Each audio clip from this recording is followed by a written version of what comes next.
Okay, I think we'll get started. I want to thank you for joining me today. My name is Dr. David Kanashko. I'm the medical director at BioFlex.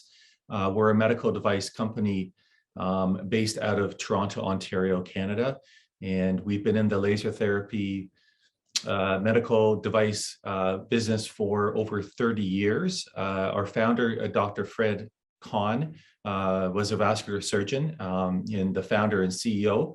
For 3 decades. He unfortunately passed away last year at the age of 92, but his legacy continues on. We're a clinical-based company. By that I mean the founder being a vascular surgeon, and the way the company developed and how we continue to operate is having a large laser therapy clinic. Where we treat literally tens of thousands of patients every year with our devices. This gives us the ability to test and beta test any new designs or new equipment. It also allows us to ensure the efficacy of the protocols, the dosaging, the approaches to treatment, and also to investigate new types of conditions that might respond to laser therapy as well. The goal of what I'm trying to do today is give an introduction into what is actually now known as photobiomodulation. Many people just refer to it as laser therapy or sometimes cold laser therapy. There's probably 20, 30, 40 names that are contributed or attributed to this type of therapy. The laser is a bit of a misnomer because initially lasers were used for this type of therapy, and then eventually they realized that you don't have to use a laser necessarily. You just have to use very specific wavelengths or a range of wavelengths and enough light or dosaging to achieve that effect. So that can also be done with powerful LEDs. Typically, though, over a larger surface area as opposed to one laser diode that does it over a very specific spot. And there's advantages and disadvantages to what type of light source you're going to use. But the key to all of this is that the terminology low-level laser therapy or low-intensity laser therapy, the term low was designated because the actual power of the light or the laser is relatively low. And that's important because there's something called a biphasic dose response for laser therapy. And that means that with low dosaging, enough to cause a reaction will get you an actual healing effect. But if you increase the dosage too much, then you actually don't get that healing effect. So there's a window of a range of power that's deemed to be effective. And this has been noted in all the research and the clinical trials. So if you get your dosaging right, you'll see benefits from your patient. But if you don't get your dosage right, either too much or way too little, same thing, you won't see the result that you were hoping for. So there's a lot that goes into the understanding of actually how to achieve good results. What I'm going to do today with you guys is give you an introduction into this laser therapy and photobiomodulation.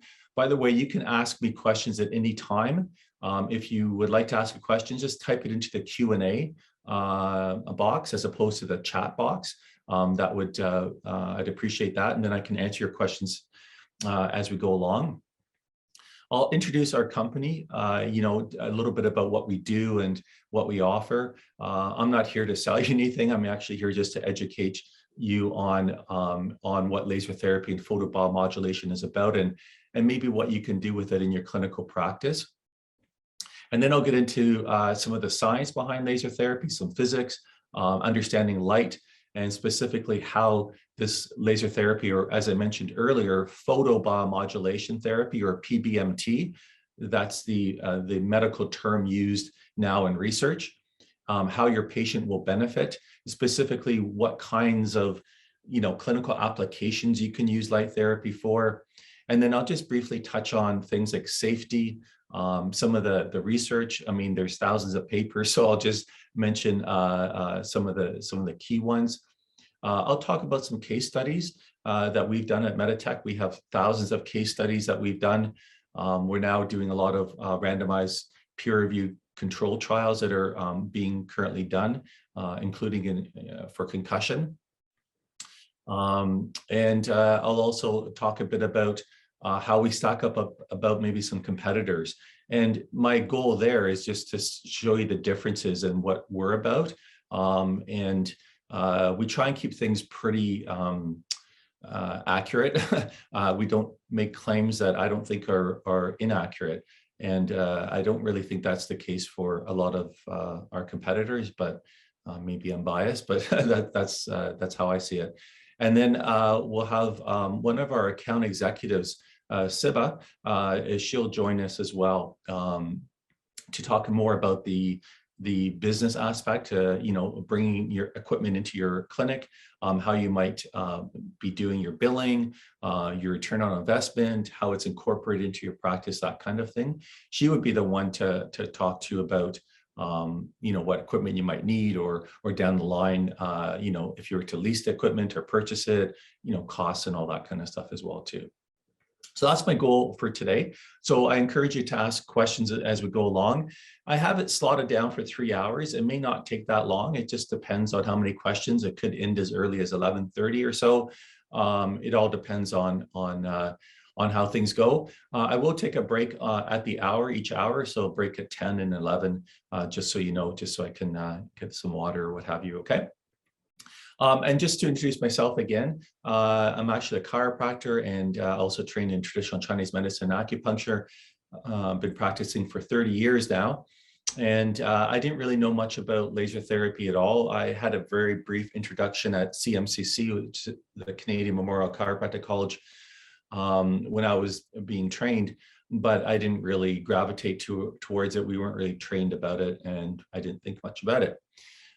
But about 12, 13 years ago, I had a pretty serious accident and ended up having to stop to practice for quite a while. And during that rehabilitation phase, I was kind of plateaued and I wasn't getting a lot better, and ended up just actually knowing about this clinic, this BioFlex clinic. I grew up not too far away. So I ended up just going there to see, what it was about and if it would help me. So I became a patient of Dr. Khan's, and he was treating me for, I had some shoulder dislocate or separation, injuries to my shoulder as a result of a fall and off a roof, and some serious spinal injuries and rib fractures and stuff like that. So anyway, it actually really helped, and I was actually really didn't understand why this was helping me, because I didn't really feel anything during treatment. You don't feel much because it's not a heating or a warming kind of therapy. It doesn't work that way. So anyway, my background is actually in molecular genetics and molecular biology. I did that in undergraduate and graduate work before I became a chiropractor. And so I started to research the science behind laser therapy. And it was really fascinating to me. So anyway, ended up just reading more and deciding that this was something I would probably bring into my practice when I started to practice again. And next thing you know, Fred Kahn offered me a position at the clinic, as well as to help with training and some education stuff they had going on. And 11 years later, here I am. So, while I consider myself to be a fairly knowledgeable person on photobomb modulation, obviously I'm not a researcher, but I think I have a good handle on how it works, the parameters that make it work, and how you would use it in clinical practice. And that's really my role, is to help guide you. One of the biggest things that we can offer you as a clinician is our experience. We have clinicians that have been here almost 20 years, doing this day in, day out, treating patients from everything from post-concussion syndrome to recalcitrant wounds, to arthritic knees, to lumbar, stenosis, to whatever. And we know what we're doing. So we can offer you that expertise and that clinical support if you use our equipment. So let's talk a little bit about this laser therapy or photobiomodulation. And some of you may already have some ideas about how it works. I mean, many people kind of know, oh, it's mitochondria based, but there's a lot more to it. And so I'll sort of walk you through all that. As I mentioned earlier, there's lots of different names for it. Cold laser therapy is one of the most common ones, especially in the United States, but you'll see all sorts of different terms. But about maybe 5, 6, 7, 8 years ago, the World Association for Laser Therapy and the North American Association for Laser Therapy, they met at a conference, and they wanted to come up with a new acronym and term that better describes this phenomenon, because it wasn't just restricted to lasers based on the research and how people were using it. So they ended up using the term photobiomodulation. Now, photobiomodulation is the new term. It's the MESH term. A MESH means medical subject headings, which is a search term used on PubMed when you're searching for research articles. So for example, let's say you're interested in osteoarthritis of the knee and how laser therapy might help that. So what you would do is you would use PBMT, you would type in PBMT, then you would type in and, a capital A-N-D, and then you would also type in LLLT, which was a previous acronym used, which stands for low-level laser therapy or light therapy. And then you would type another and type in knee osteoarthritis. And that would pull you all the current and the older research for laser therapy and knee osteoarthritis, for example. That's kind of how it's used. So this previous acronym LLLT was never an actual MESH term. It was just commonly used by researchers and still is, but they're trending away from that. And again, mainly because other sources of light, especially lately, are being used, and especially LEDs, to show that it's still very effective. So that's how you would search it. So if you just want all the papers, then type in PBMT or LLLT, and that will give you all the papers.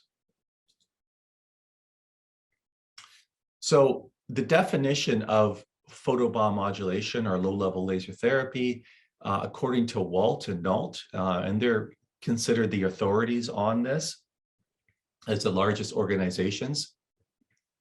So it's a form of light therapy that uses non-ionizing forms of light. And the sources of the light can be from a laser diode, obviously, a light emitting diode, superluminous diode, broadband light, or any source of light that can produce specific ranges of visible and near-infrared light. It's a non-thermal process. This is really, really, really important because you don't want to create heat during the treatment. And that's because oftentimes when you're treating the patient, you're contacting the skin and you're leaving the device on the skin for sometimes as many minutes, depending on what you're trying to achieve. And you don't want to burn or heat up the tissue. That means the power output of any one single diode, specifically lasers, should be under 500 milliwatts. And I'll talk a bit about this sort of power and why it's important a little bit later on. So this whole process involves something called endogenous chromophores, which are basically just a part of a protein or enzyme that absorbs light. And this will cause either a photophysical or photochemical event. Let me explain what that means. I think photochemical makes sense because we all know about photosynthesis, right? So photosynthesis is a plant that has chlorophyll, and it absorbs the light energy from the sun and converts it into chemical energy by a process called photosynthesis. And that allows the plant to make energy so it can grow. So it's converting light energy to chemical energy. That's photochemical. Photophysical is where the light is absorbed and causes a change in a three-dimensional appearance of the protein or the enzyme. So it actually will change shape based on the absorption of light. And this is a phenomenon you may not have heard of, but in photobiomodulation, it's where calcium ion channels absorb light and cause a conformational change to allow more calcium to flow in and out of a cell. And this has advantages because if you increase the efficiency of the calcium ion channel, then, for example, nerve transmission and the ability to move calcium is increased. So muscle contraction, for example, as well. So this is another way that photobiomodulation can work inside cells and tissues. So this whole process, again, this is a definition, results in beneficial therapeutic outcomes, including but not limited to reducing pain, reducing inflammation, in something called immunomodulation that I'll talk about today, and promotion of wound healing, tissue healing, and tissue regeneration. So that's what photobiomodulation does. The key thing about photobiomodulation is it works differently than everything that you do currently. Whether you're a chiropractor, whether you're a physiotherapist, whether you're an acupuncturist, whether you're a massage therapist, whether you're an osteopath, you name it, what you're doing right now, if you don't use light therapy, was probably very effective. But this will be synergistic to what you're doing because it works at the level of the cell. And the level of the cell, in order for those cells and tissues to overcome inflammation and accelerate healing inside the cell. And the other things that you do, mechanical or otherwise, also help with the tissue and the bodies to recover, but it doesn't work inside the cell in this type of manner because it's a very specific reaction with this light. Now, the concept of phototherapy, by the way, is a fairly old term, but it's still descriptive. And it's the use of artificial light for therapeutic purposes. So not natural sunlight, artificial light. And artificial light was only created in the late 1800s by the invention of the incandescent bulb, right? This picture here shows Dr. Niels Finsen. Now, he was a physician and a researcher. He was born in the Faroe Islands, which is a group of islands between Iceland and Denmark. And he became a medical doctor. He was quite sick early on in his adolescence years and eventually into his adult years. Eventually, he was posthumously diagnosed with Pick's disease, which is a connective tissue disorder, affects all the organs. Anyway, it also affects your metabolism, and he was always feeling sick. And what he noticed was when he exposed himself to light, to sunlight, he always felt better. And he wasn't quite sure why. So he investigated that. And eventually he got to the point where he realized certain wavelengths of light, especially ultraviolet and red, seemed to have a beneficial effect on healing and patients' recovery from conditions like smallpox and skin tuberculosis. So he developed equipment, you can see here on the right, that used high power carbon arc lights, really intense light, and he used filters of red and ultraviolet filters. And he would treat patients that had these skin conditions and these other conditions. And remarkably, they did quite well. He was actually awarded the Nobel Prize in medicine or physiology in 1903, I think, or 1904. But he died right around the time that he was given the Nobel Prize from complications of Pick's disease. So Niels Finsen was the first person to use artificial light of specific wavelengths in a healing nature. His work spread throughout the world, even in Canada. Back in the 1920s and 30s, when a lot of immigrants were coming to Canada, they would stop off at an island off of Montreal, and these immigrants were quarantined. And at the time, smallpox was really prevalent. So what these rooms that they were quarantined were lit up with red light because of Niels Finson's work and the understanding that red light was beneficial for treating smallpox. So you can see the correlation there. And even to this day, you know, you can't go on the internet without seeing ads for red light therapy. And, you know, some of it's not bad, some of it's garbage, but some of the claims are out there, but it's kind of all based on this. So this is sort of where it all came from. So his legacy, Finson, carried on with one of his students at the time, Dr. Royer from Switzerland. And he continued on Finson's work in the 1920s and 30s and 40s, setting up heliotherapy treatment, use of natural sunlight for treating many conditions, especially tuberculosis up in the high altitude in the Swiss Alps. And had lots of success with that as well too. So heliotherapy is a little bit different because it uses natural sunlight, but still uses a light to help to heal. So you can see that, you know, patients were exposed. It's kind of a funny picture showing a family out in their what looks like kind of adult underwear or sorry, adult diapers or whatever, but showing them exposed to light as a healing effect.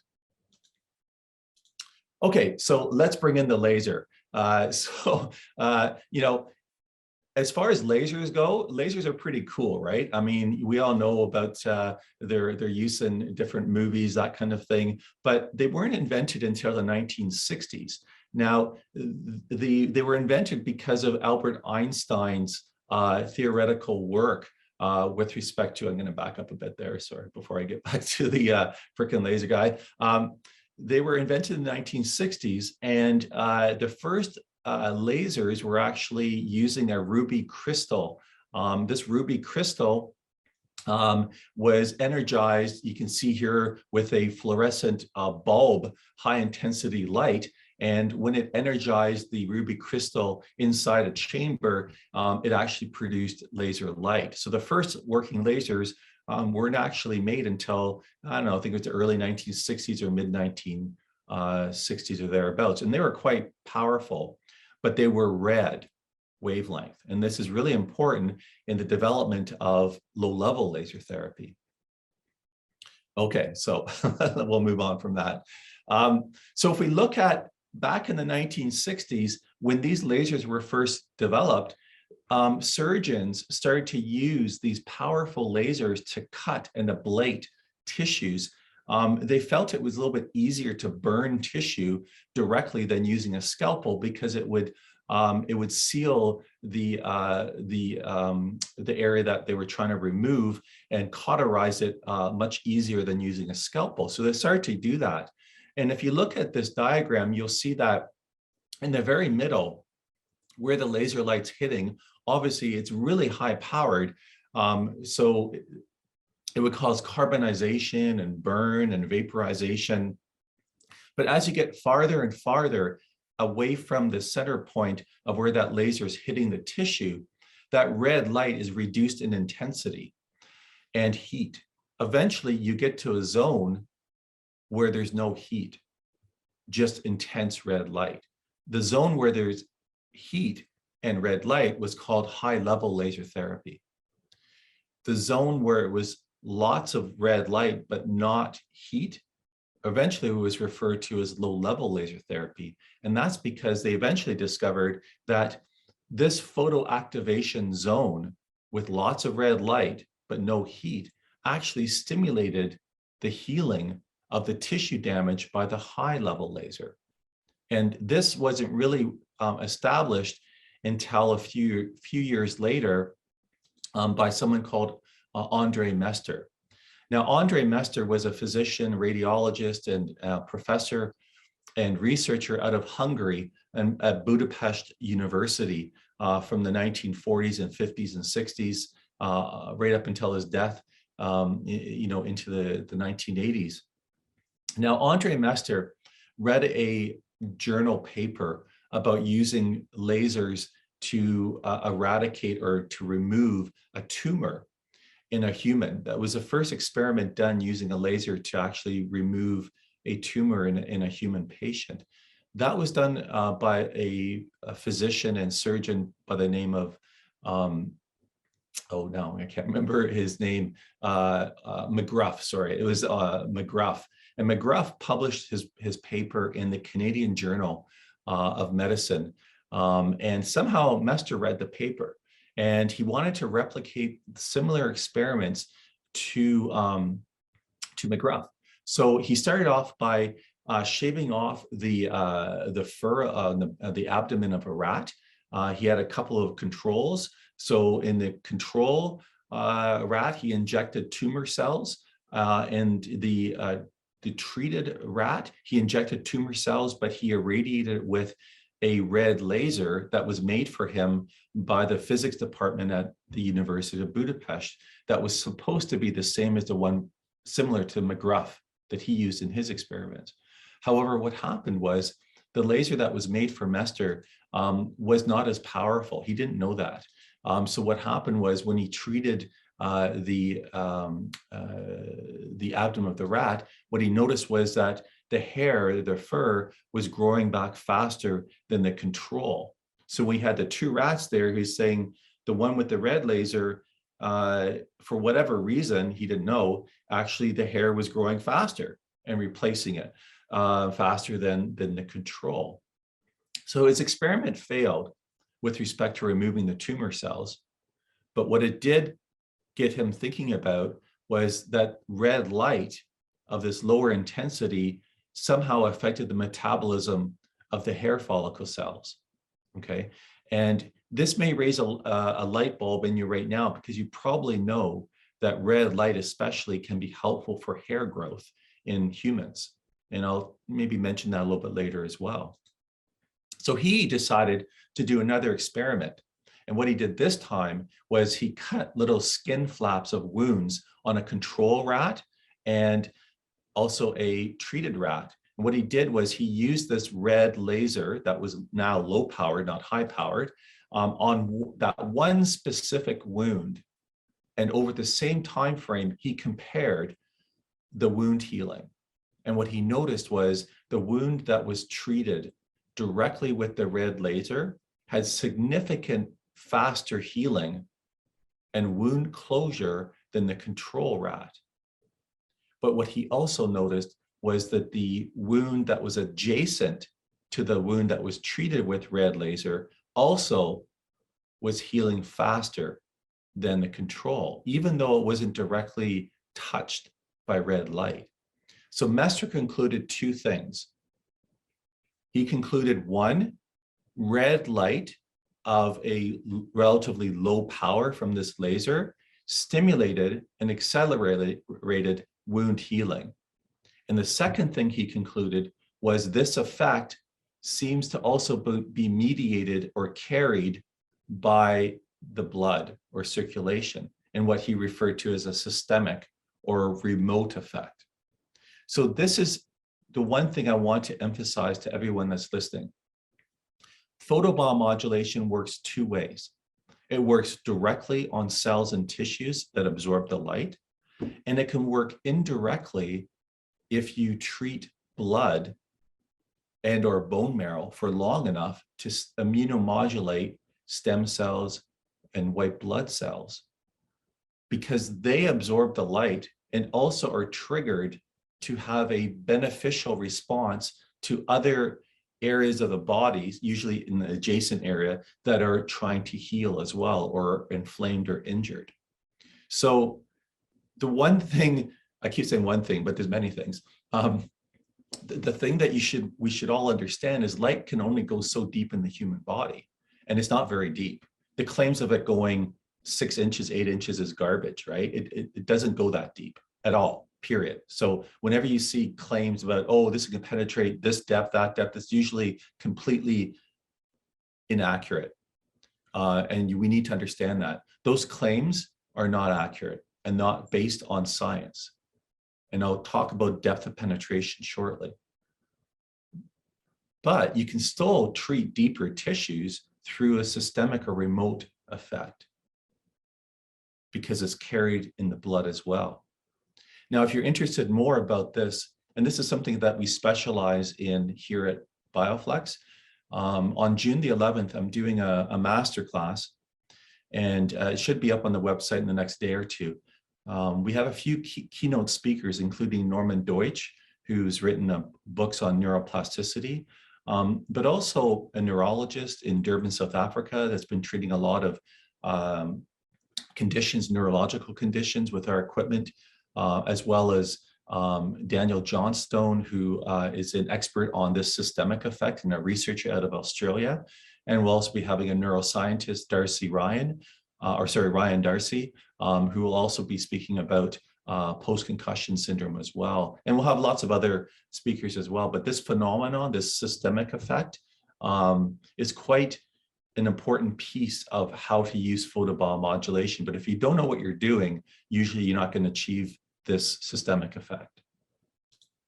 So any questions, feel free to ask. You may have lots, and hopefully I'll cover them as I go along as well. Now let's take a look at the research in general as a guide for you. If I were to type in PBMT or LLLT, I think I did this a month or two ago, it pulls up 7,700 papers. That's a lot. So most of those, vast majority, would be referencing or researching photobiomodulation, or the other term, low-level laser or low-level light therapy. So that's a lot of research. These aren't all human clinical trials. It's everything from animal model, test tubes, in vivo, in vitro, all that kind of work. So that's just the overall picture. In general, in 2020, 745 papers were published. Then it started to dip because of COVID, 626 in 2021. But lots of papers every year are published. And some really great research as well. Papers out of the Lancet, for example, on neck pain and low-level laser therapy. Positive Cochrane reviews, in this case on frozen shoulder. Even the Annals of Internal Medicine by the American College of Physicians and Surgeons talk positively about using laser therapy for chronic low back pain. British Medical Journal giving guidelines on using low-level laser therapy for knee osteoarthritis. So the research is growing, and a lot of it's good research, and you can see it's published in some of the highest impact factor journals out there. So it's beyond the point of, pseudoscience. This is real science that's peer-reviewed, that's shown to be effective. So my point, I guess, is that if you don't use it in your clinical practice, I really think you should, because the more tools that you have to help your patient heal, the faster they'll get better, and the more the more these patients will respond and get back to work and their activities. Okay, so as far as BioFlex go, our company is called Meditech, but really we just go by BioFlex. And we're a medical device company. We're ISO certified. We're a class 3 medical device, as well as a class 2 medical device company. And initially we manufactured and sold BioFlex professional systems, for physios and chiros and medical doctors, massage therapists, and so forth. And we did a lot of professional development, and we still do, like today's event, or webinars, or advanced classes, or master classes, or different events that we host and we sponsor. Because we have a large clinic and we have our own engineering and software and hardware engineering group at our facilities here in Toronto, we do a lot of research and development with our equipment as well. We offer a significant amount of clinical support and, of course, technical support as well. So, for example, you've never treated a patient for a rib fracture and you don't know what to do, you could call us up or email myself or our clinical directors or some of our clinicians and say, hey, how do I approach this? What would I do? And we'd help guide you how to do that. And we've done that before. We've treated it almost everything. So, that's our experience is able to help with you and your results. And of course, what's really important is the equipment's not cheap. It's not cheap because we're a medical device company. It's not cheap because we don't sell tens of thousands of these systems. It's not cheap because we support them and they're regulated through Health Canada, through FDA, through MDR and CE in Europe. It's all very expensive. So, you know, what you get is a piece of equipment that will last a long time with support for the lifetime of your equipment. We've also gone into home care devices that are similar to professional systems without using class 3B lasers and designed a little bit differently for ease of use, no complicated software.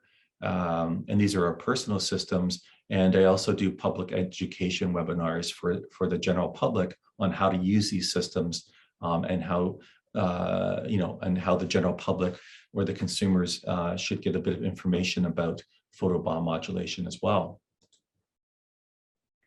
So that's what we do at our company.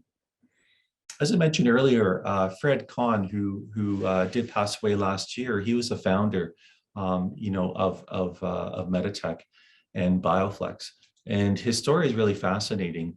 He was a surgeon. He got trained at University of Toronto and McGill in the United States. He eventually practiced in California, in Santa Barbara, at a private hospital there for many years. Eventually, he decided to semi-retire, I guess, back to Toronto.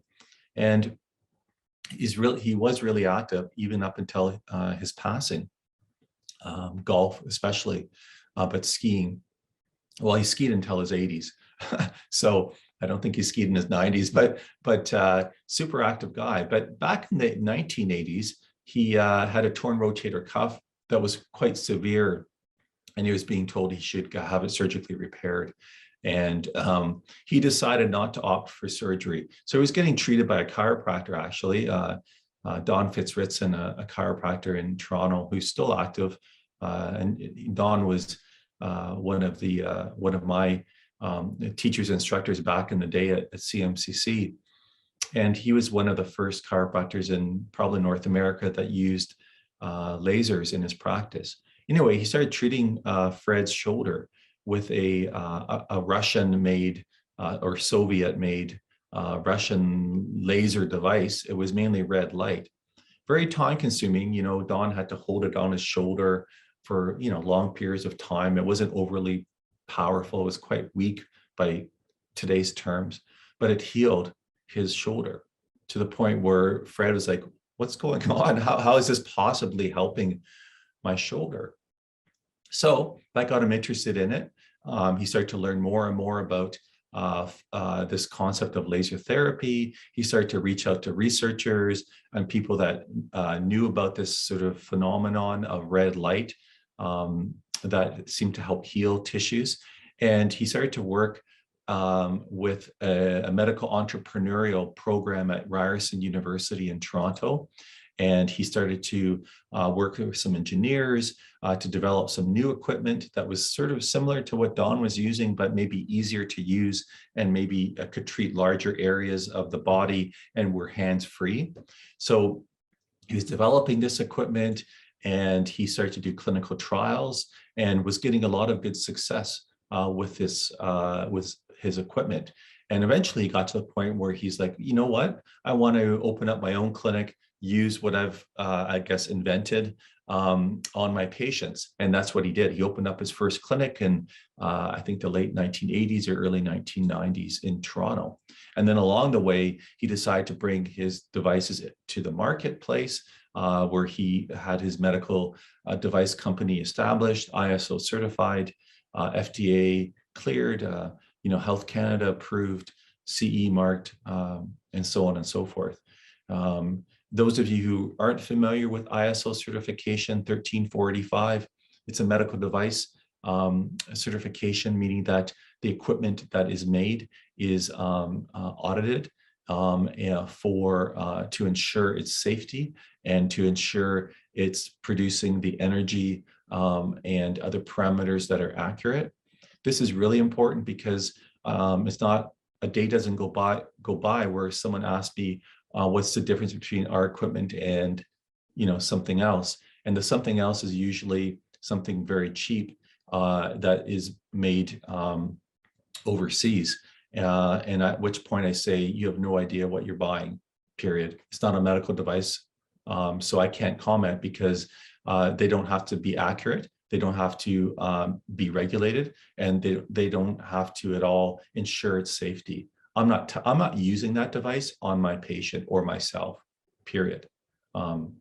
It's like buying a drug that claims it's the same type of drug, and you buy it wherever, have it shipped to you. You're taking a risk, and I don't want to take a risk with my patient's health. A lot of the stuff our medical devices are patented for specifics on how it's used. We have this large surface array of light. The LEDs are compacted very closely to allow for a relatively high energy density. And this device's dual array helps promote this systemic or remote effect quite effectively. And then if you use this along with a class 3B laser, then you can achieve both the direct effect and indirect effect or systemic effect. So, our devices have sort of morphed or changed over time. They've kind of look a little different now. I think we're now entering a phase where our equipment doesn't look like it's from the 80s or the 90s. These are some of our older devices, and then you'll start to see some of our newer devices that are touch screen, more sophisticated software, and the lasers that we use and these dual arrays have also changed a little bit as far as functionality goes. Everything's controlled through a software that you can change nearly every parameter or customize it according to your patient. This is really important because patients come in different sizes, shapes, ages, skin color. And if you try to use the same parameters for every patient, you may find that some patients don't respond as well. And if you don't have the ability to alter what you're doing, then unfortunately, you're stuck. So any clinician should be able to be adaptable for the patient presentation, right? If I'm going to adjust someone the first time, I'm going to use a certain amount of force, and sometimes I need to use more force, less force, whatever. But I learned that as I start to work with my patient, and it's an evolving thing so I know, oh, this patient, this is how I'm going to approach the treatment because I know how they respond. But I can change what I'm doing. And our equipment allows you to do that, which I think is quite beneficial for the patient. So these are all different versions of what we used to sell or what we now market and sell as well.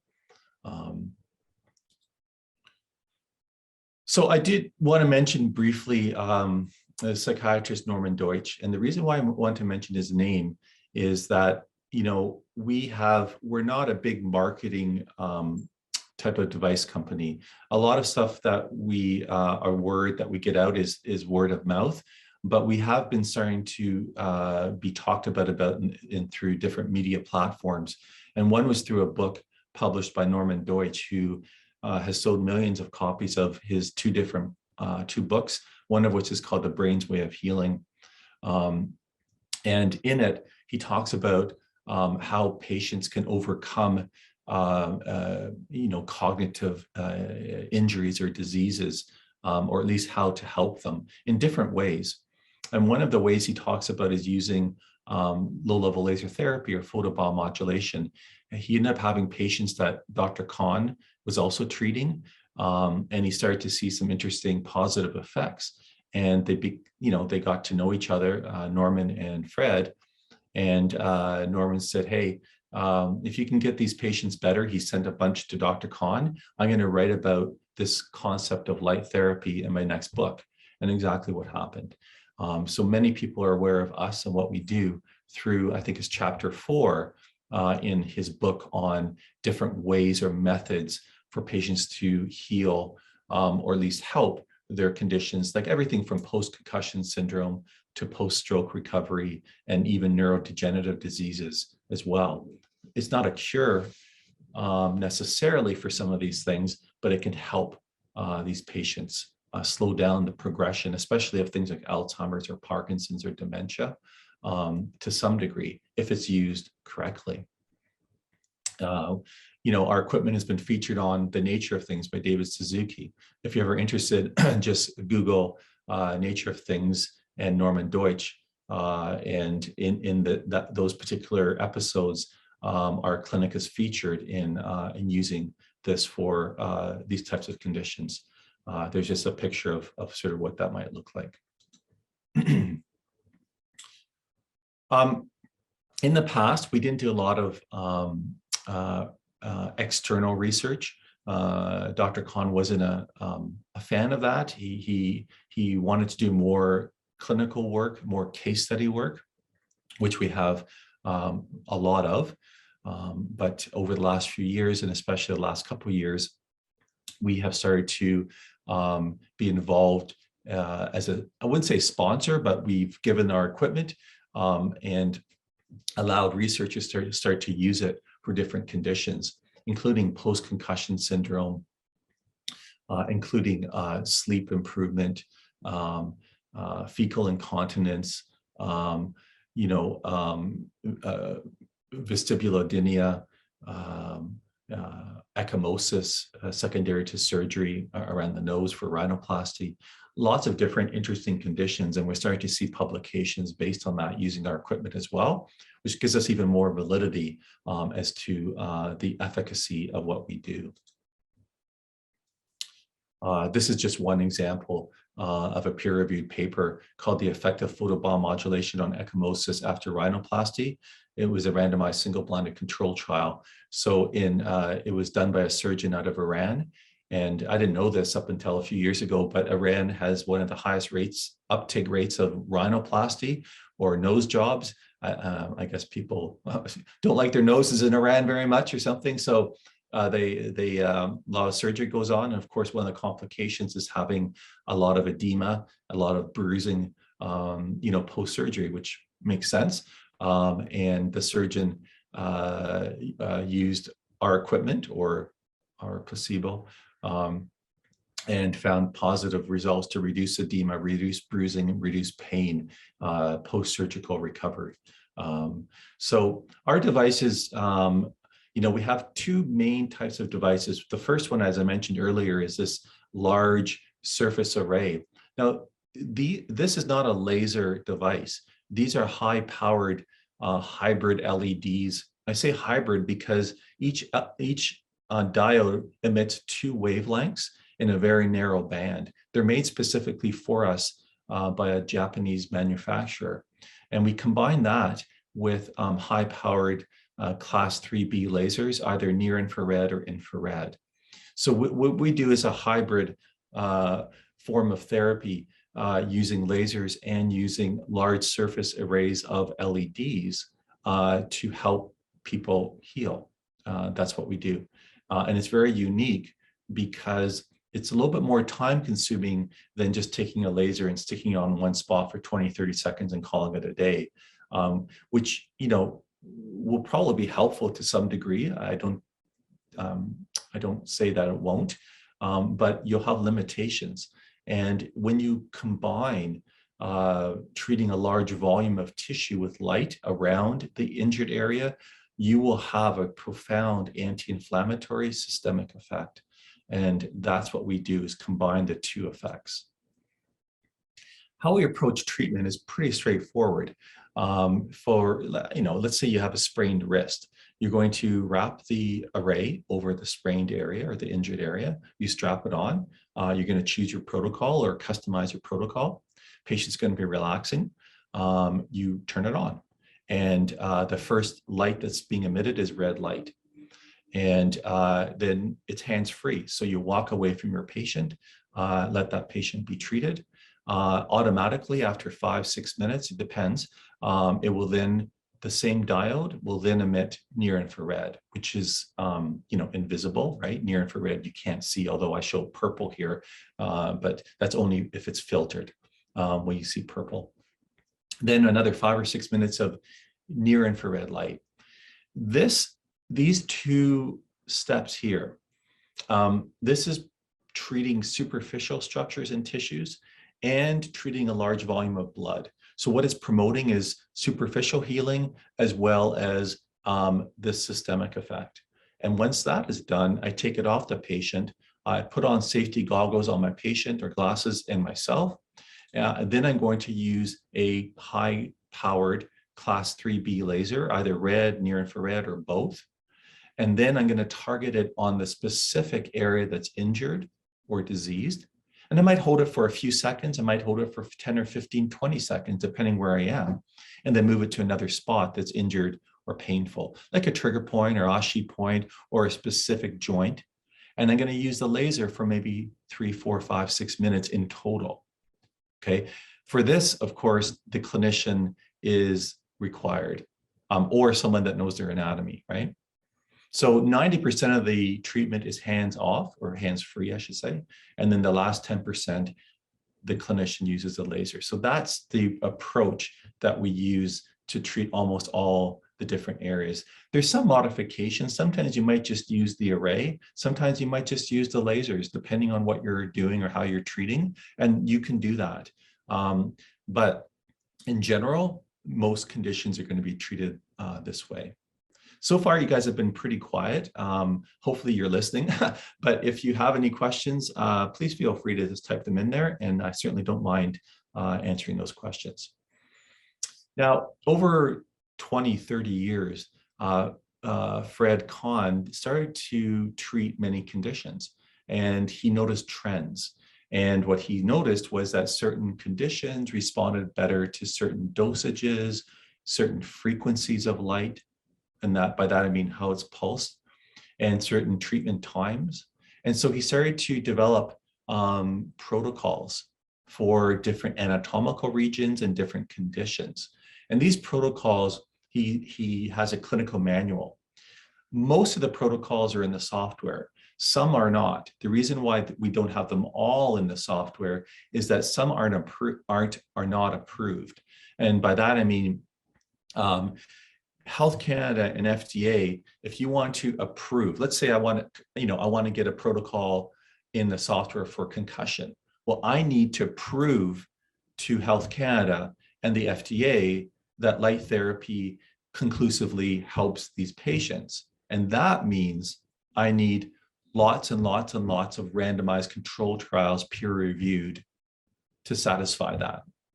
And we're not there yet for some of these conditions. Slowly we'll get there, but some we aren't. So we can't put them in the software, but he has them all there for you. So if you use our equipment, you'll get his manual, and then you can actually just customize them in later and put them in yourself. We just can't do that because we're regulated, and we have to ensure what we have in the software is approved. It's kind of a little bit of a gray area, but if we don't follow that, we will have our license pulled, and of course we don't want that.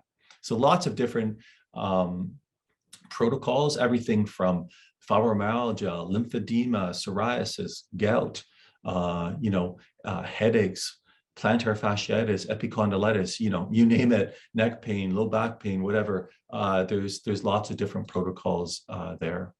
I do have a question here. In terms of treating superficial, can you give a deeper explanation of how this is done? Yeah, definitely I would do that. I just haven't gotten there yet. So I'll talk a bit about that for sure.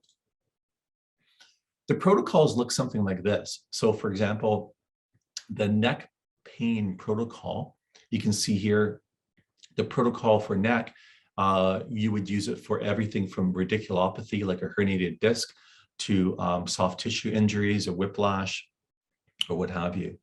And there's different stages, 1, 2, and 3, and increasing frequency and duty cycle, which I'll define a little bit later. And the duration may or may not be the same as you go from stage 1, 2, and 3. The idea here is that you need a baseline. You start at a certain level and give it some time, and most patients respond in stage 1. But at a certain point, if they're not responding, you can then go to stage 2, or you can actually customize your protocol in stage 1 as well. So for example, for neck pain, usually we place one of the arrays right along the posterior aspect of the neck from the occipital region down to the mid-cervical spine, all the way down to the cervical thoracic junction. And then we'll treat on bilateral sides. So 3 different placements. And so when you see the numbers like 555, that means 5 minutes on the posterior aspect and 5 minutes on each side, left and right, for red. And then there's another 5 minutes for infrared. So on one spot, it will be there for 10 minutes. And then you move it to the next spot for another 10 minutes, and then another spot for another 10 minutes. You also have the capability of having more than one array. So if you want to accelerate the treatment time, you can use one array in one spot, another array in another spot, and now you can treat for about in half the time as well. So our new equipment has dual ports or multi-ports, 4. So you can actually have 4 arrays or 2 or 3 or 4 arrays actively working on their patient at the same time. So as I mentioned earlier, our company offers clinical support, and this comes from medical doctors, chiropractors, physiotherapists, kinesiologists, and so forth. And these are all our staff that works on patients. And if you have a question about how to approach a patient or need advice, these are the folks that would help you out. The software is fully customizable. So you would put in your patient's name and their information, all that kind of information. Then once you've done that, you would choose your protocol. You could choose a standard protocol like shoulder joint, or you could actually customize a protocol just for that patient. And then you would start to treat. Place the array on your patient and walk away for the hands-free portion. The software itself, you can see, shows you what treatment head. So in other words, treatment head is either the dual array or the laser probe. So in this case, it's the dual plus 240. And then you can see here, it's going to be 5 minutes of red, continuous wave, which means 50-50, which means the light is being pulsed at 50 cycles per second, and it's 50% intensity. That's the duty cycle. Once that's done, then it turns into infrared for 6 minutes. Again, a frequency is 10 pulses per second. Duty cycle is 60, so it's 60% of the overall power. I don't expect you to be experts yet on this. If you take my full training course, which is on demand, or if you obviously buy our equipment, it's free, then you'll learn more about these parameters as well. Obviously, we do lots of different events, including events like today. I do lots of free webinars twice a month. Usually I'll do webinars. So, it might be on a wrist sprain or wrist fracture. It might be how to clean and operate your equipment. It might be on chondromalacia patella or whatever. Usually they're 30 minutes. They're usually at lunchtime, 12:15 to 12:45. If you're unable to attend and you're interested, just register and you'll be sent an email a few days after the webinar, and it'll have a link to YouTube to watch it whenever you'd like. Thereafter, they're posted on our website. So you can also go through our website and watch any webinars as well. Also do things like advanced certification training. I have one coming up next Saturday on nerve healing. So specifically, we bring in experts that use BioFlex and talk about different conditions or case studies. This particular one, we have Dr. Ben Ewan from Halifax. He's a chiropractor, has about 20, 30 BioFlex systems. And he'll be speaking about peripheral neuropathies and peripheral nerve conditions. I'll be talking about lumbar radiculopathy, and Slava Kim, our clinical director, will be talking about Bell's palsy and trigeminal neuralgia. So these are some of the things that we would do as well. I mentioned about the masterclass earlier. If you have any interest in neuroplasticity, in systemic effects of photobiomodulation, or just want a greater in-depth, I'm doing an interview of Norman, so it should be quite fascinating. You can sign up on our website, and that should be posted pretty soon. And as I mentioned, we have support. Everything is online, so you can download software, you can download webinars, forums, presentations, all that kind of stuff is easy to navigate. as well. Okay, so I'm going to say let's take a 5-minute break if you don't mind. We're now getting into the science, how it works, and then I'll start to get into more specifics. Some of these questions that you've asked, I'll explain for sure. So 5-minute break, and we'll resume in 5 minutes. Okay, talk to you soon. Okay, so we'll continue on unless you have any questions, which I don't see at the moment. So let's talk a little bit about some of the science aspects of photobiomodulation. It seems kind of complicated, lasers, and they are, but we're not going to go into that. Remember that lasers really came about because of the work of Albert Einstein and his theory of relativity and quantum work, understanding that the energy of light can be absorbed by orbiting electrons and then be released as photons of light. So the first lasers were, as I mentioned, made in the 1960s. Nowadays, they tend to be semiconductor devices. They generate coherent light out of obviously a laser diode, and there's different forms and types of lasers. Remember that laser stands for light amplification by stimulated emission of radiation. That's what it really stands for. There's different properties of lasers, including its monochromatic, meaning all the light that's coming out is in one wavelength. So if I say a 660 nanometer red laser, that means all the light coming out is 660 nanometers for the most part. It's coherent, meaning that the light's coming all in one kind of phase. So all the waves of the light are coming in phase to produce a beam. It's polarized, so it's all in one plane, traveling through any media that's going through, and it's collimated, so in one direction and non-spreading. So these are all the standard properties of a laser diode. Of course, it can be very high energy. It can be many watts. As soon as you get over 500 milliwatts, it produces heat. And as far as photobiomodulation goes, you don't want that. So the lasers used in photobiomodulation tend to be much lower power than some of the lasers you would think about for cutting and burning, everything from metal to human skin. The different types of lasers, gas, chemical, solid state, but mostly we're interested in semiconductor lasers for photobiomodulation. They're usually indium gallium or indium phosphorus or aluminum. It all depends on what wavelength you're after, but they tend to be these elements that are used to make up the diode. Not really important, but just something that you maybe should be aware of if you're looking to see what kind of device you're buying. When you look at the classification of lasers, it goes according to the eye injury hazard. There's different ways of talking about it. So oftentimes they're classed from low class, class 2, all the way up to the higher class. In general speaking, class 3B lasers are 5 to 500 milliwatts.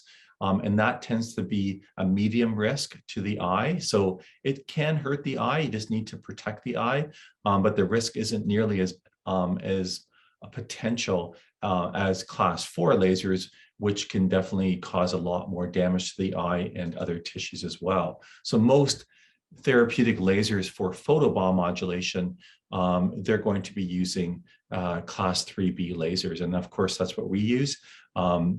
We use around 200 milliwatts. Some class 3B lasers might be as low as 30, 40 milliwatts. Sometimes they're 300, 400 milliwatts. But as you start to go higher, the risk for burning or injuring a patient increases. So you do want to be pretty careful about that power as well. So LEDs, they're obviously a little bit different than a laser diode. It produces light by passing electrical current through a semiconducting material. That's called the diode. And this causes the emission of photons of light through something called electroluminescence. It's kind of complicated. I don't really profess to be an expert in it. Essentially, you have negative and positively charged particles. They're drawn together when you draw a current through them, and then where they interact, that's where you get this release of photons of light through electroluminescence. if you're interested in it, Google it up to your heart's desire. But my point isn't to go into any depth on how a laser or a light emitting diode works, other than understanding the principles that a laser has and LEDs. So for LEDs, the spectral width is a little bit wider. So for example, if I have a red LED, it may not be all 660 nanometers. It may be 650 or maybe 640 in that range in a bell curve. And you may think, well, I want something that's exactly a certain wavelength. That you don't need that. You need to be in a range for photobomb modulation. So if you're in that range, you'll be effective. If you're outside that range, it's not going to be effective, okay? When light hits skin, most of it reflects off. And that's why it's really important that whatever you use, you should touch the skin with it. If you can't, then you're going to lose up to 85% through reflection.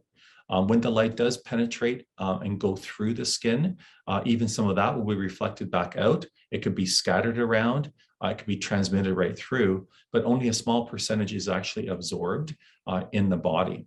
And it's the absorption that causes the reaction. So that's what we're after. So any device that recommends that you don't touch the skin with it, I wouldn't use it, because all the research talks about touching the skin.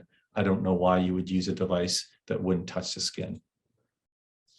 So when light enters from a laser diode, it loses its coherency. It's no longer a laser beam. That's important to understand, because it's not going through air anymore. It's being scattered and absorbed and reflected in and around the tissue that you're treating. I have a question here. So there are lasers specialized for eye conditions, because there are many patients who come with such conditions. However, it was stated that laser can damage the eye, hence the shades are used. I'm not quite sure I understand that question, but of course, there's lasers designed for surgery in the eye, like LASIK eye surgery. Those are more powerful lasers. They're specifically designed to cut into the cornea or the lens and correct vision. I mean, that's completely a different kind of scenario. And that's being done under very different circumstances than what we're talking about. In general, if you have a laser, so for healing purposes, you're not going to use a laser on the eyes ever. You would use LEDs. The research for retinosa pigmentosa, macular degeneration, they use LEDs. At least that's what I'm familiar with. One of our clinicians on staff is an ophthalmologist, and we're actually doing a trial for macular degeneration in the Philippines using the LEDs, not the lasers. The only time you might want to use a laser on the eye for healing purposes, maybe if you diffused it, so it's not coherent anymore, but in general, you're going to be using LEDs. So I'm not exactly sure what you're referencing there, but that's what I'm aware of. So when the light energy goes into the tissue, it loses its intensity. So the closer you are to the skin, the more intense the light. As that light starts to go into the tissue, you lose energy. Just kind of makes sense, right? So the amount of light available for the reaction, in fact, is remarkably decreased with the depth that you go. The only way to increase the amount of light to the deeper areas is to increase the power and or the treatment time. If you increase the power too much, you'll cause heat. So a better way to do that, or combination, is to treat longer to allow more light to accumulate down to the greatest depth that light can actually penetrate. So remember, the limitations of power for a laser are around 500 milliwatts, because any more than that will cause heating and eventual burns. Light is part of the electromagnetic spectrum, as you are all aware of. There's a visible portion, which makes up a small portion. And if we look, there's ionizing radiation and non-ionizing. Ionizing radiation has enough energy to actually break covalent bonds. So ultraviolet, X-rays, gamma rays, these are all dangerous because they can break covalent bonds in DNA and cause mutations and then potentially cause cancer. Non-ionizing radiation, including the visible spectrum and infrared, doesn't have that same amount of energy, therefore will never actually break covalent bonds and cause cancer, and so is much safer to use. So in photobomb modulation, we use non-ionizing light sources. How laser therapy works, or photobiomodulation, as probably many of you are aware of, is one of the main mechanisms is on the mitochondria, specifically through the specific chromophore. And remember, chromophores, I gave example like photosynthesis in chlorophyll that converts the energy of sunlight into chemical energy via photosynthesis, right? So there's other chromophores in the human body, examples being melanin produced by melanocytes, and that absorbs lots of light, especially green and ultraviolet and violet, as well as blue. So those wavelengths don't penetrate very deep in the body because they're absorbed by melanin. Okay. Hemoglobin absorbs lots of different wavelengths as well, especially green, yellow, and blue to some degree, even infrared and red to some degree as well. So these other chromophores will actually be absorbing light as well. It's not just a target chromophore inside the mitochondria. So when you look at sort of what photoreceptors can be absorbed, in the red spectrum and infrared spectrum, you have to take into consideration whether hemoglobin is absorbing light, whether melanin is absorbing light, and what wavelengths are going to get to that target. And that target inside the cell is an enzyme called cytochrome C oxidase. That's a chromophore. And it's known to absorb near infrared, anywhere from 780 to 900 nanometers, with a preference probably at 780 to 830, 840. There's peaks where it absorbs the light, as well as red between 630 and 680 nanometers are the peaks as well. When this cytochrome C oxidase absorbs light, the energy will cause a photodissociation of nitric oxide. And nitric oxide slows down metabolism and aerobic respiration when it starts to accumulate to high levels because of inflammation. So in other words, inflammation causes increase in nitric oxide, and that slows down mitochondrial respiration. When you put light on that mitochondria of these wavelengths, it causes that nitric oxide to be released, and that allows ATP to be generated again. That's essentially how it's going to work. There's different peaks. I mentioned red absorption. So what you're looking at is the absorption peaks of cytochrome C oxidase. This research was done by Tina Carew in the 1970s and 80s, and she established 620, 680, 760, 820. There's different variations there of wavelengths that seem to be absorbed best by cytochrome C oxidase. As a graphic representation of how this all works inside the cell, what you're looking at is the bilipid membrane of mitochondria. The inner membrane of the mitochondria is where you have the electron transport chain with all the different enzymes. So what normally happens, when we're healthy and our cells are working normally, is you have a proton gradient pump, of course, that is utilizing oxygen and glucose from the Krebs cycle and transferring energy along these different enzymes, and then transferring that energy from ADP into ATP by an enzyme called ATP synthase. So ATP is the energy currency of your cell. The more ATP your cell has, the more it has the ability to regenerate and repair when you have an injury or a disease, right?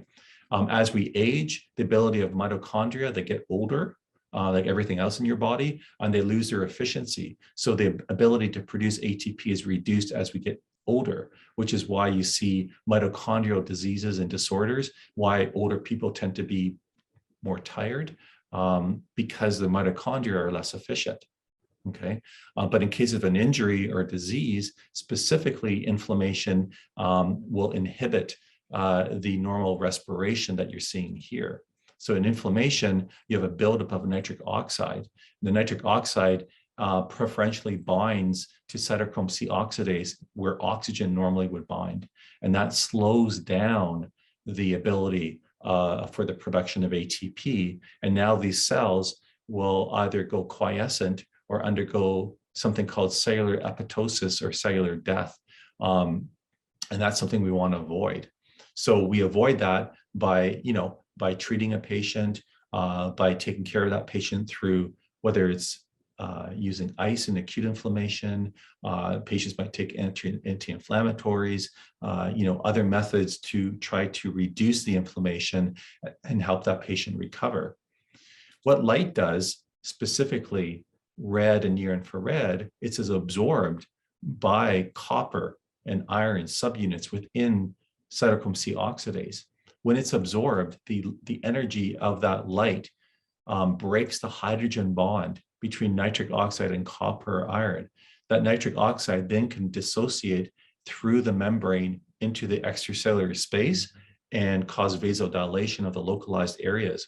While this is going on, you now have oxygen that can bind back onto the enzyme to propagate the proton gradient pump and now start to produce more ATP. So what you're doing is you're actually slowing down that nitric oxide attachment, allowing oxygen to bind back on to start to facilitate normal metabolism. So when you constantly treat the tissues, you get this reaction.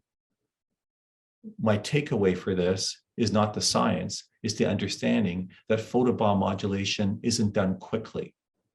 Photobiomodulation, to be effective, you want to stimulate these receptors for as long as possible to achieve this effect, and you want to treat that patient consistently. If you don't do that, you won't have a dramatic result.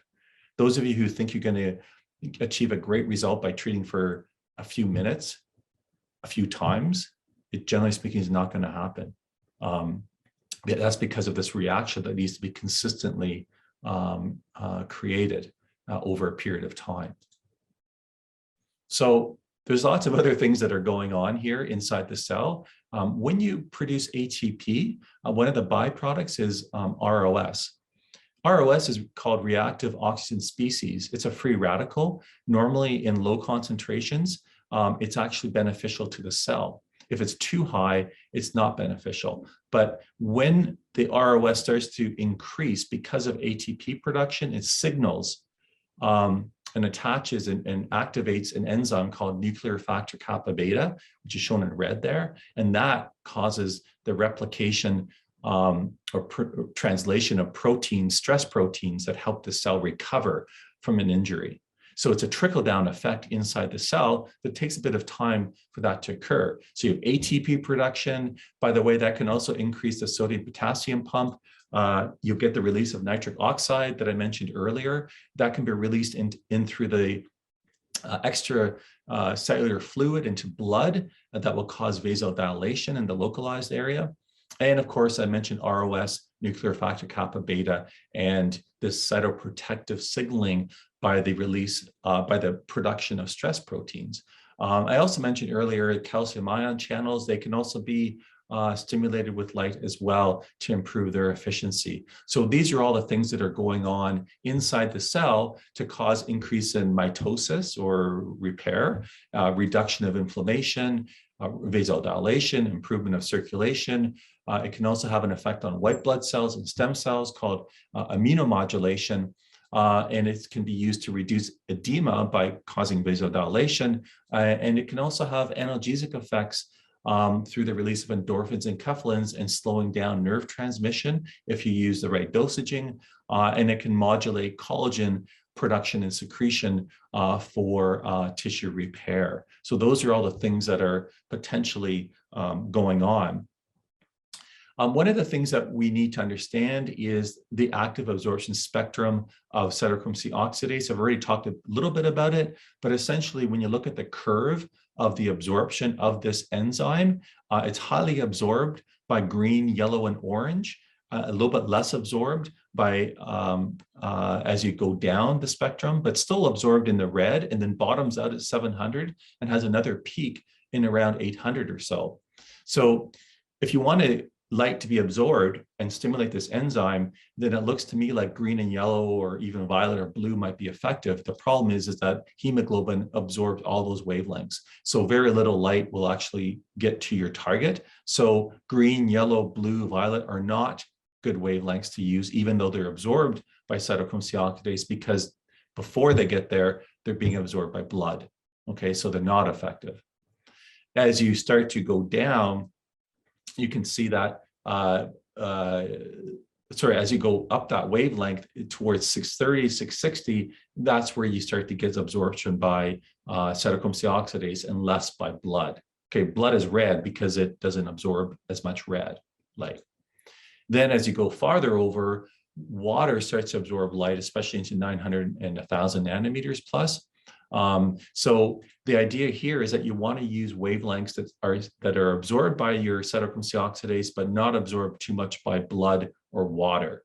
And so the best wavelengths are the red and near infrared to make sure you're not being absorbed by other things, right? So that's why we use those wavelengths.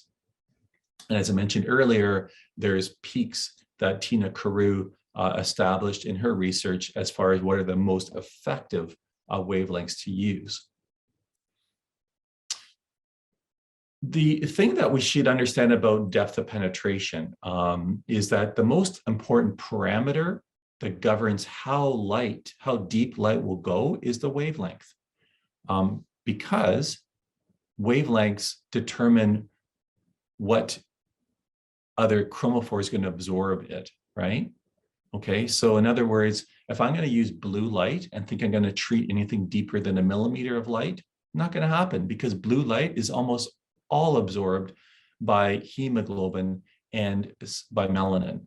Okay, so blue light is only good for the surface of the skin. So you can use it for acne or skin issues, but you're not going to use it for anything deeper to that. Okay, so the most important factor is the wavelength. But then there's other things to consider: the type of tissue, the density, skin color, how much blood is in the area, is there hair in the way, is there fat in the way? So all of these different things you need to take into consideration when you're actually treating with light therapy. And really this chart just kind of talks a bit about these different chromophores like water or melanin or hemoglobin, and how, you know, on the far right, that's water, on the far left, that's more your hemoglobin and melanin, and therefore there's a window of wavelengths that are probably better, that are better to use for photobiomodulation. Some of the research indicates that if you were to use around 810 nanometers or 808, or, you know, give or take a bit, you can get light up to maybe 3 or 4 centimeters deep. As you start to increase the wavelength, you have more absorption by water, and therefore it's going to penetrate a little bit less. So that's just, you know, me trying to show you that you need to use the right wavelength to get as deep as possible. Okay, so if you choose higher wavelengths, you're not going to be able to go as deep because in reality, it's being absorbed by water. And water is not the target anyhow for photobiomodulation. Some people talk about superpulse lasers. That's a property of the laser diode. They're either 904 or 905 nanometers. It's governed by how the diode is made, not by the laser company, the manufacturer. And superpulse has a very high power, but the average power is very low because it's pulsed in nanoseconds, meaning that the amount of energy actually escaping from the diode is quite low. And there's some stuff out there that talks about superpulse going so much deeper, but according to Juanita Anders in her research, that's not the case. The 810 nanometer, for example, penetrated deeper than the superpulse 904, 905. So when you see claims that superpulse can penetrate so much deeper, it's not what the research is showing. So what is the real depth of penetration? We think about wavelengths that are very short, like ultraviolet or blue or violet. You can see here graphically that they don't penetrate very deep, just into the epidermis or slightly into the dermis, and that's about it. So they don't make effective wavelengths to treat into the body very well. When you get to red, it can definitely go a little bit deeper. As I mentioned, it varies depending on the density of the tissue, but it can usually go 5 millimeters to a centimeter or so deep into the tissue. But again, that's probably about it. Near infrared is the most transparent, so it's going to go the deepest. And near infrared, anywhere from 780 to 870. If you're in that range, you're going to go about the same depth, and it will vary from several centimeters to maybe 7 centimeters, 8 centimeters. Again, it's hard to say exactly, and that's because there's so many variables going on there. It's impossible to say how deep that light is going, because you'd have to have a invasive sensor in the tissue to really determine that. They've done some of that in animal models, but not in humans. So when you think about light penetrating and going in to the tissue, even though light can penetrate, let's say at this bottom dotted line, there may not be enough light to cause a reaction, like a photobiomodulation reaction. In fact, you may only have enough light to cause a positive effect at this first line, even though light can penetrate deeper. So don't think about penetration. You want to think about the effective depth that light can go. Okay, so if I want to increase the effective depth of penetration, I need to either increase the power or I need to treat for longer to allow more light to accumulate to the deeper areas. So oftentimes, longer treatment times are more effective, allowing the light to accumulate deeper. Clinicians don't like to hear that because you want to do things quickly. Photobiomodulation is not a quick process. I can only equate it to if you do acupuncture, when you put in needles, you don't tend just to stick a needle in for 2 seconds or 3 seconds and pull it out. Typically, they're going to be in the acupuncture point. You may stimulate them in different methods, but they're in there for, whatever period of time, maybe 10 minutes, 20 minutes, 30 minutes, whatever. But it's not in and out quickly. And photobiomodulation is kind of similar, is that these longer treatment times are just more effective. So you need to be a little bit patient with that. Fortunately, our equipment is hands-free, so most of the time you don't need to be there with the patient, and or an assistant can take care of them, so it's not really too difficult. When you're talking about using equipment, as I mentioned earlier, if you use equipment that is held off the skin, up to 85% of light will be reflected off, and that kind of limits how far that light can go into the tissue, because you're limiting how much light is at the surface of the skin. Whereas if you touch the skin, then now you can get light better into the tissue, and even using the same wavelength, you'll get it to go a little bit deeper. Preferentially is you push or depress your laser diode or LEDs into the skin, and that allows you to get actually closer to your target. By getting closer to your target, you'll actually have a deeper effective depth of penetration. So any equipment that allows you to push into the tissue allows you to let that light go even deeper. Think of it this way: if I'm trying to treat the sciatic nerve, and I use a device where it's on the surface of the skin and I can't push it in, then probably that light's not going to hit the sciatic nerve. But if I were to use a device that can push and depress skin and now get the tip of the laser or the LEDs down closer to the target, now I can be within 3-4 centimeters of the sciatic nerve probably and touch it. It all depends on the size of the leg as well too, or the gluteal region, or wherever it is you're treating. Okay, so even though light can go to a certain depth, it's the dosage of light that's critical. Okay, if the dosage is inadequate, photobiomodulation doesn't really happen, or is very minimal. If the dosage is too high, it's actually suboptimal. So you need to find the exact dosage. And this concept is called the Arndt-Schultz curve. So basically what you're seeing here is on the bottom axis is the power and the heat production of your light, and the vertical axis is your strength of your photobiomodulation effect. From A to B, I have no light and therefore no photobiomodulation. So as we increase the power then we start to see photobomb modulation occurring. So between B and C. As we continue to increase the power, we see an optimal result of photobomb modulation. But if we continue to add more power, you can see here that that actual benefit starts to decrease.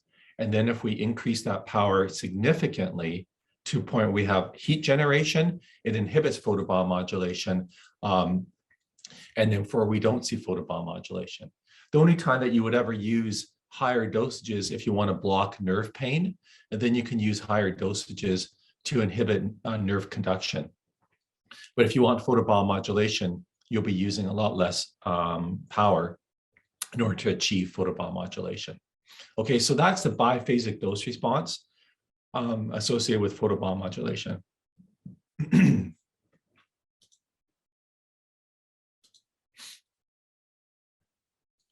So as a review, there's two different types of effects of laser therapy. One is a direct effect. We have a damaged cell. We irradiate it with light, whether it's red or near infrared or a combination of both, and that will be absorbed by mitochondria. And through the mechanism I mentioned earlier, then we will see a positive change on the metabolism of that cell. That's only if the light is absorbed directly by the cell. In many conditions, because the problem lies too deep for light to reach directly, you can achieve healing effects through a remote or systemic effect by treating the blood or the bone marrow around the area with light. This will activate stem cells and immune cells in a positive way. By that, I mean these cells that are irradiated and absorb red and near infrared light, they're stimulated to secrete anti-inflammatory cytokines. And they're attracted to areas of the body that are injured and inflamed. And therefore, by the release of these anti-inflammatory mediators, different cytokines, it helps that tissue reduce the inflammation and help them to heal. Okay, so remember Mester showed that result by treating a wound away from that area, and then the adjacent wound had a systemic effect because of the blood that was stimulated. One example of this that I'd like to share about the systemic effect is one paper published by Yuri Uron, an Israeli scientist, an expert in nerves and photobomb modulation. And also he's been working on systemic effects. In this particular experiment, they used pigs, and they used a catheter balloon to cause a myocardial infarction in an area of the heart. And some of those pigs were treated with laser therapy in the bone marrow of the tibia and the ilium, and some were controls with no laser therapy. And then they observed the damage of the myocardium compared to the control or the laser treated. So the heart wasn't being treated. It was only the bone marrow away from the heart and the tibia and the ilium. So what they found was really quite fascinating. The infarct size was significantly lower in the laser treated, 68% lower than the control. So in other words, the amount of muscle, myocardium muscle that was injured because of the heart attack was 68% less in the pigs that were irradiated with light. The reason for that was the light stimulated stem cells and white blood cells, and they're into circulation, and they're attracted to injured areas of the body and help those cells and prevent those cells from having excessive damage. Okay, so that shows you the power of systemic effect. The heart was not treated. It was the tibia and the ilium, a fair distance away from the heart, yet light therapy reduced the infarct size. It was quite fascinating. I don't know if I have a picture here. Yeah, you can see the picture. On the left, wherever you see white is the infarct, and the collagen, the scar tissue. So here's the non-laser. You can see the white represents the injured tissue. On the laser treated, you can see just a little bit of scarring. So 68% less volume of myocardium was treated. And you can see on the other side as well, they took different slices. You can see the white area on the non-laser treated, that's myocardial tissue damage. And you can see much less on the laser treated. Quite fascinating stuff. By the way, they also did human trials as well. I don't have time to go into that, but they're showing some benefits. So I think it could be a viable form of treatment for people that have heart attacks.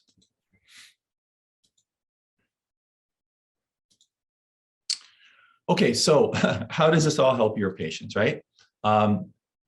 Everything from promoting blood flow and new blood vessel formation to modulating collagen production and scarring, to helping with muscle repair and muscle atrophy, reduction of inflammation, edema, and then helping different tissues, whether they're nerves, cartilage, or bone, accelerate their healing. That's how it's going to help your patient. So, there's theory and then there's practical applications. And well, I get it that, most people are interested in the practical applications. Whenever you learn something, you need to understand why it's working and how it's working to be effective in your practical aspects. So practically, you can treat everything from muscle strains, ligament sprains, tendinopathies, fascial issues, cartilage tears or injuries, degeneration of joints, fractures, if you can get light to them or around the area, bursitis, contracture disorders. These are all things that we usually would treat in our clinical practice. Things in the nervous system, whether it's because of a disc herniation, neuropathies, or neuralgias, or nerve compression, syndrome, spinal stenosis. These are all things that can potentially respond to photobiomodulation. Because it also works on the surface of the skin, you can use our equipment for acne, eczema, dermatitis, psoriasis, rashes, herpes zoster. Dr. Khan did a lot of work on shingles, and we've seen some really incredible results with shingles and herpes zoster. So if you're interested in that, he even developed a protocol for it. It's not one of the approved ones, but we can share that with you if you get our equipment. Super effective for that. Other applications include reduction of lymphedema. In fact, it's considered an evidence-based a form of therapy, or one of the guidelines for treating lymphedema secondary to post-mastectomy. It can help to improve circulation. Remember, I mentioned earlier, the release of nitric oxide can cause vasodilation. And it can also, as I mentioned, promote the circulation of stem cells and white blood cells. It has the ability to help wounds heal faster. So recalcitrant wounds or ulcers, post-surgical healing. I gave an example for post-rhinoplasty surgery, burns, lacerations, bruising. These are all potential applications for your patients. Then, of course, there's, some vanity there. It's used a lot in cosmetic applications nowadays for aging skin, helping to repair collagen, age and appearance of skin, skin toning, things like immunomodulation I mentioned. It can even have systemic and anti-inflammatory effects in around the skin.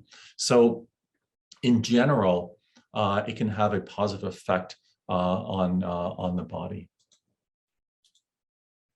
Some of the newer applications over the last little while. Now Fred Kahn did a lot of work, on this for 20 years, but it's only been the last 5 or 10 that we're starting to see it being more prevalent. And that's to treat a lot of neurological conditions, as I mentioned, Norman Deutsch, and neuroplasticity, and the ability to actually treat post-concussion syndrome directly and indirectly, right? Treating around the brainstem, treating around the cranium. With light, it seems to have this beneficial effect on helping the neurons that are having a difficult time of repairing, accelerating their repair.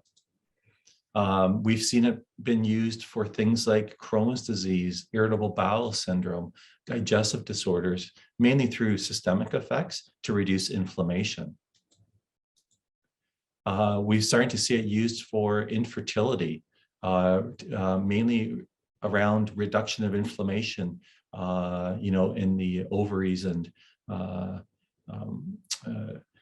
other areas that would be affected for fertility. We have some researchers that are also starting to use this as well. We don't have specific protocols yet. It's not approved yet, but we have an understanding of how to approach it. One of our BioFlex clinicians, Dr. Lauren Brown out of Vancouver, has been using BioFlex for several years now, in part to treat infertility, mainly in women, and he's been getting some promising results as well. Okay, so let's talk a little bit about safety. Now, I have a whole webinar on safety that if you take our training, then I'll talk more in depth about it. But it's important to understand that while this is a very safe technique and therapy, it is not necessarily one without a few risks because you're using a laser diode. So some of the contraindications, including over the abdomen and lumbosacral region during pregnancy, I think that makes sense. Over regions of suspected or known malignancy, because we don't know the effects of light on malignancy.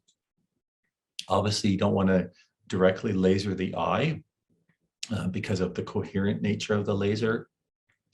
I talked about that earlier. The thyroid gland absorbs a lot of light, has a lot of chromophores. It's been known to increase the activity of the thyroid gland potentially. So we do say that you might want to avoid direct treatment over the thyroid glands when you're treating as well. If someone's bleeding, you don't throw on photobiomodulation because it will cause vasodilations. So that's contraindicated, or over untreated or hemorrhagic disorders, obviously. Same thing goes for deep vein thrombosis or thrombophlebitis because of the potential vasodilation effect. Now, the safety aspect really revolves around the eye, and that's because the lens of the eye can magnify the laser beam to the back of the retina. So obviously that's something we want to avoid because that light can actually potentially harm the retinal cells. So it can actually take coherent light and intensify it in one small specific area of the retina if it's held on the eye for too long, and this can cause damage. That's why oftentimes, if you see a bright light, you look away. It's called the eye blink reflex to protect the eye. But if it's a laser that you can't see, like near infrared, then there's no eye blink reflex and therefore potentially more harmful. If you're going to use lasers in clinical practice, usually you can have a sign that you would post in the room, outside the room or the curtained area, just to indicate that you're using a laser now, so no one should just walk in without eye protection.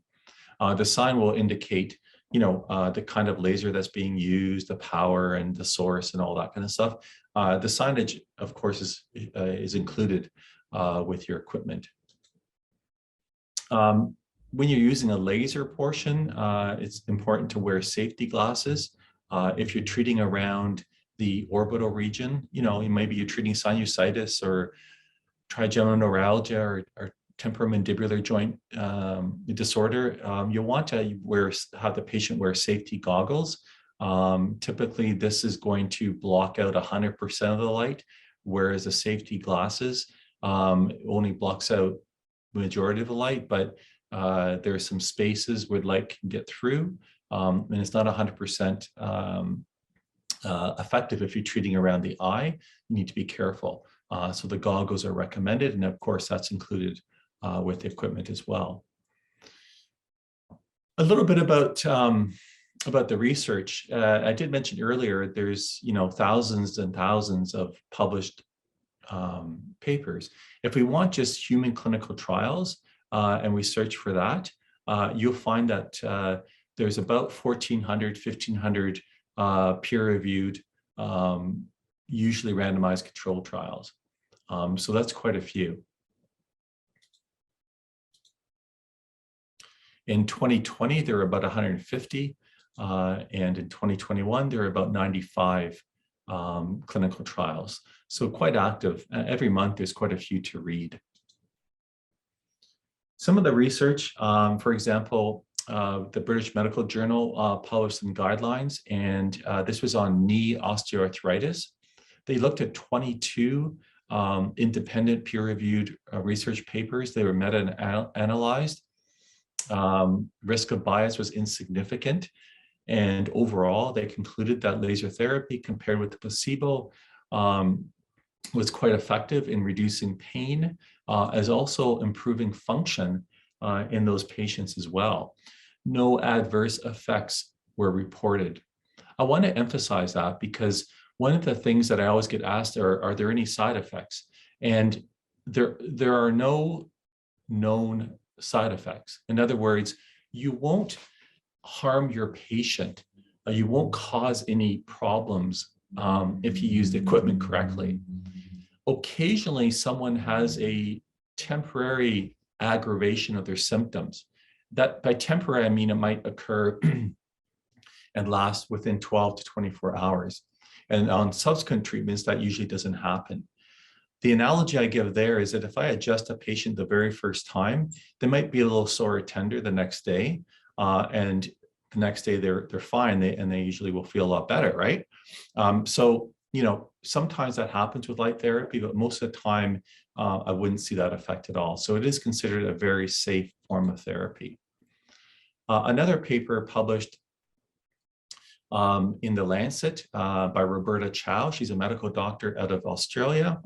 And she was trained as a pain doctor specialist. And she also got trained in acupuncture. And eventually she started to use laser acupuncture. And then she started to use more photobiomodulation and laser therapy. She did her PhD. Along the way, she published some papers, and it culminated in a meta-analysis published in the Lancet on neck pain. And what her paper found was that for chronic, it was effective for chronic and acute pain, and that it helped with pain immediately, typically for acute neck pain, and it lasted, the positive effects lasted up to 22 weeks after the last treatment. In other words, it was a long standing form of therapy that helped heal the tissue as opposed to blocking the pain temporarily.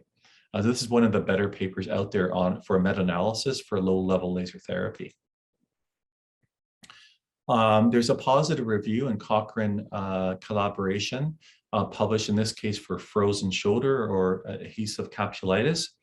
They looked at different electrotherapeutic modalities, and they concluded that none of them were effective except for laser therapy in conjunction with exercise therapy. And they gave it a moderate degree of effectiveness, which is actually quite very high. So Cochrane reviews, if you get a positive Cochrane review, then you can pretty much say that that's going to be effective on your patient. This one I mentioned earlier too, published in the Annals of Internal Medicine. And basically, they looked at non-pharmacological ways of treating patients with back pain because they're trying to get physicians to understand that they shouldn't just be prescribing an opioid for pain for their patient. They should be recommending lots of other things, including exercise therapy, including active therapies. They even mentioned things like manipulation and acupuncture. But the only modality they found that had some form of effectiveness was low-level laser therapy. So that is in part of the guidelines for recommendations for treating back pain, for example.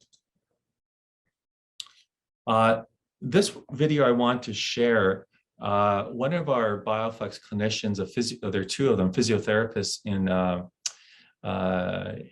Colorado, and they work a lot with figure skaters.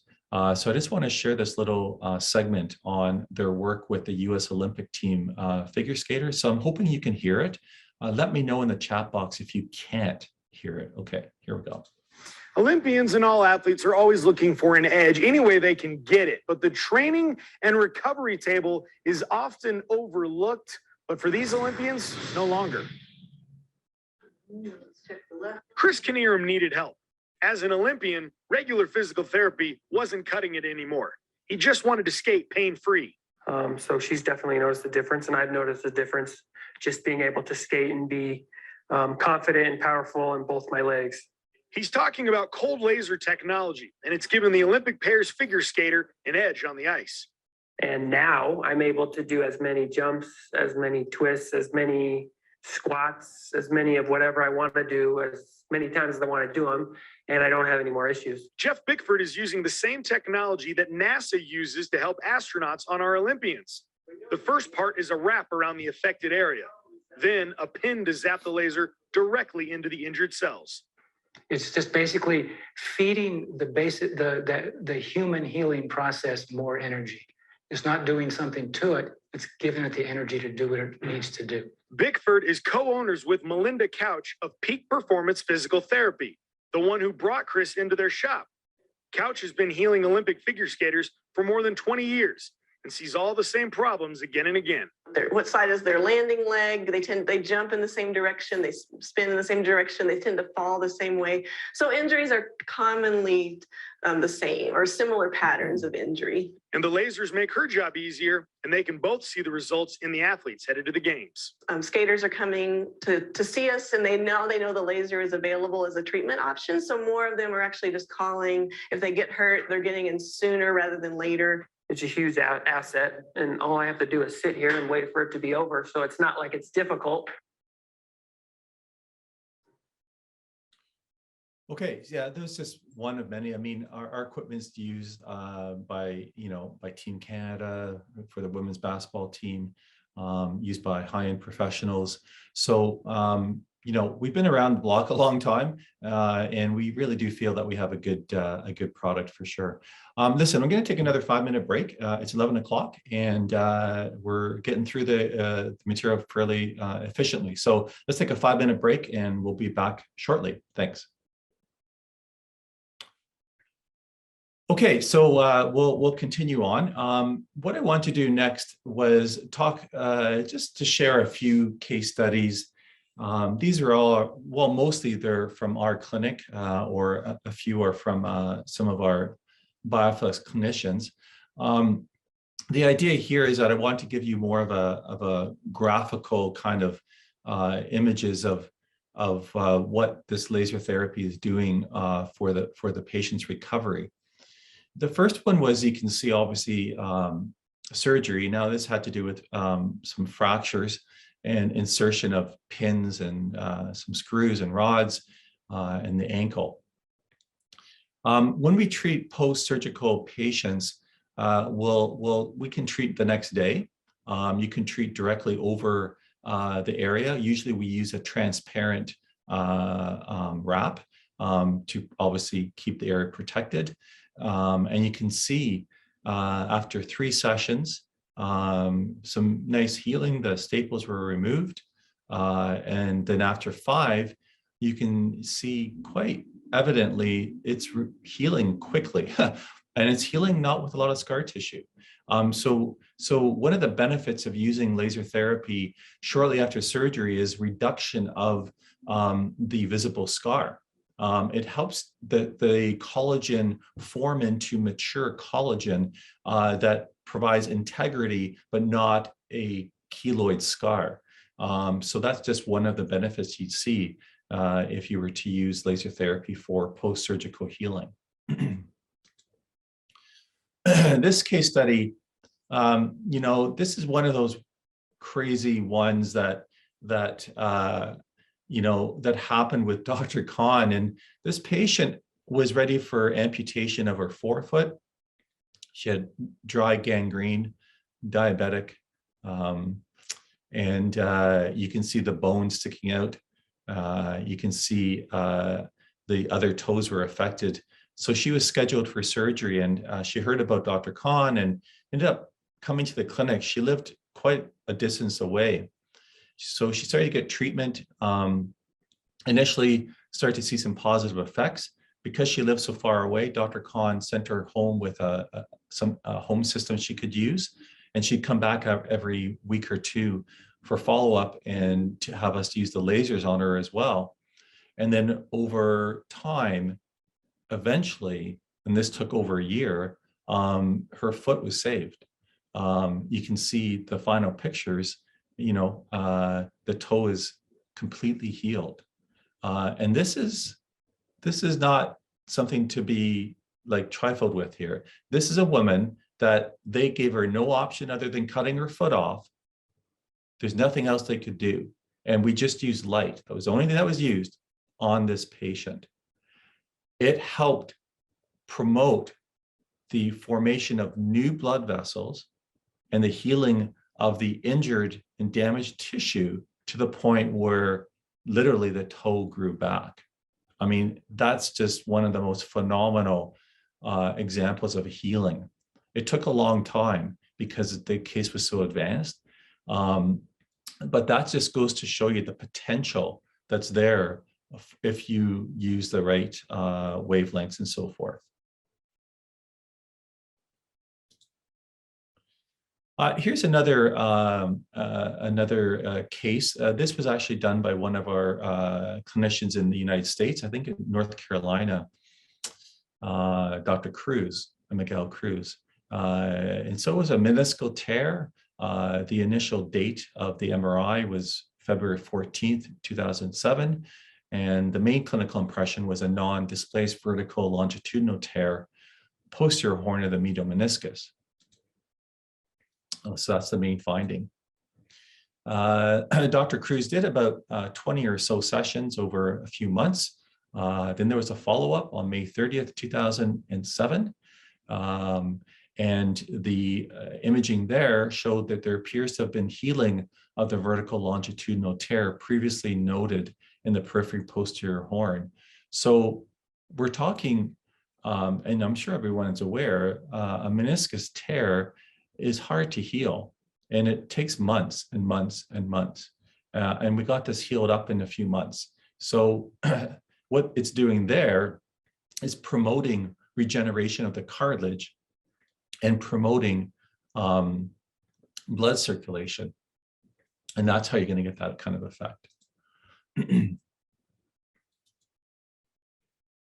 Another case study here was a cervical spine disc herniation, the paracentral and neuroforaminal of C6 and C7, and that would have been June 14th, 2004. So before I go to the next slide, disc herniations oftentimes will heal on their own, but they take significant period of time, usually up to 12 months to a year for them to heal, sometimes longer.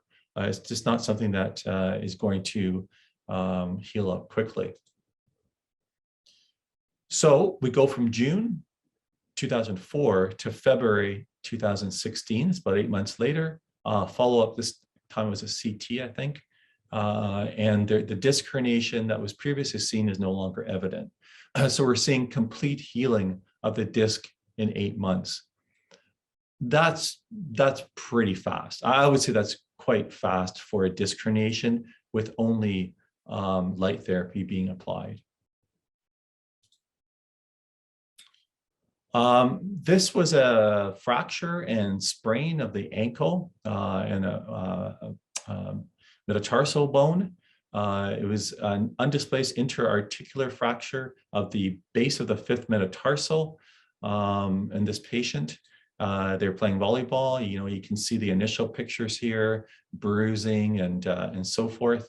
And you can see that there's lots of swelling and damage there.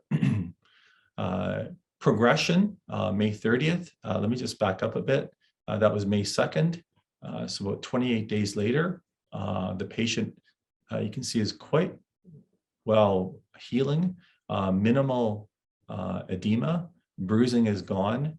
And in fact, they were not only to weight bear, they were released from care. So the fracture healed, the swelling and the tissue damage was fine. And they didn't require any more care. So that's, again, a few weeks with treatment. It would have been about 3 times a week for treatment, by the way, if you're curious, 3-4 times a week, depending on initially would have been 4 times a week. This was a case of a fracture. Patient had a humeral head fracture.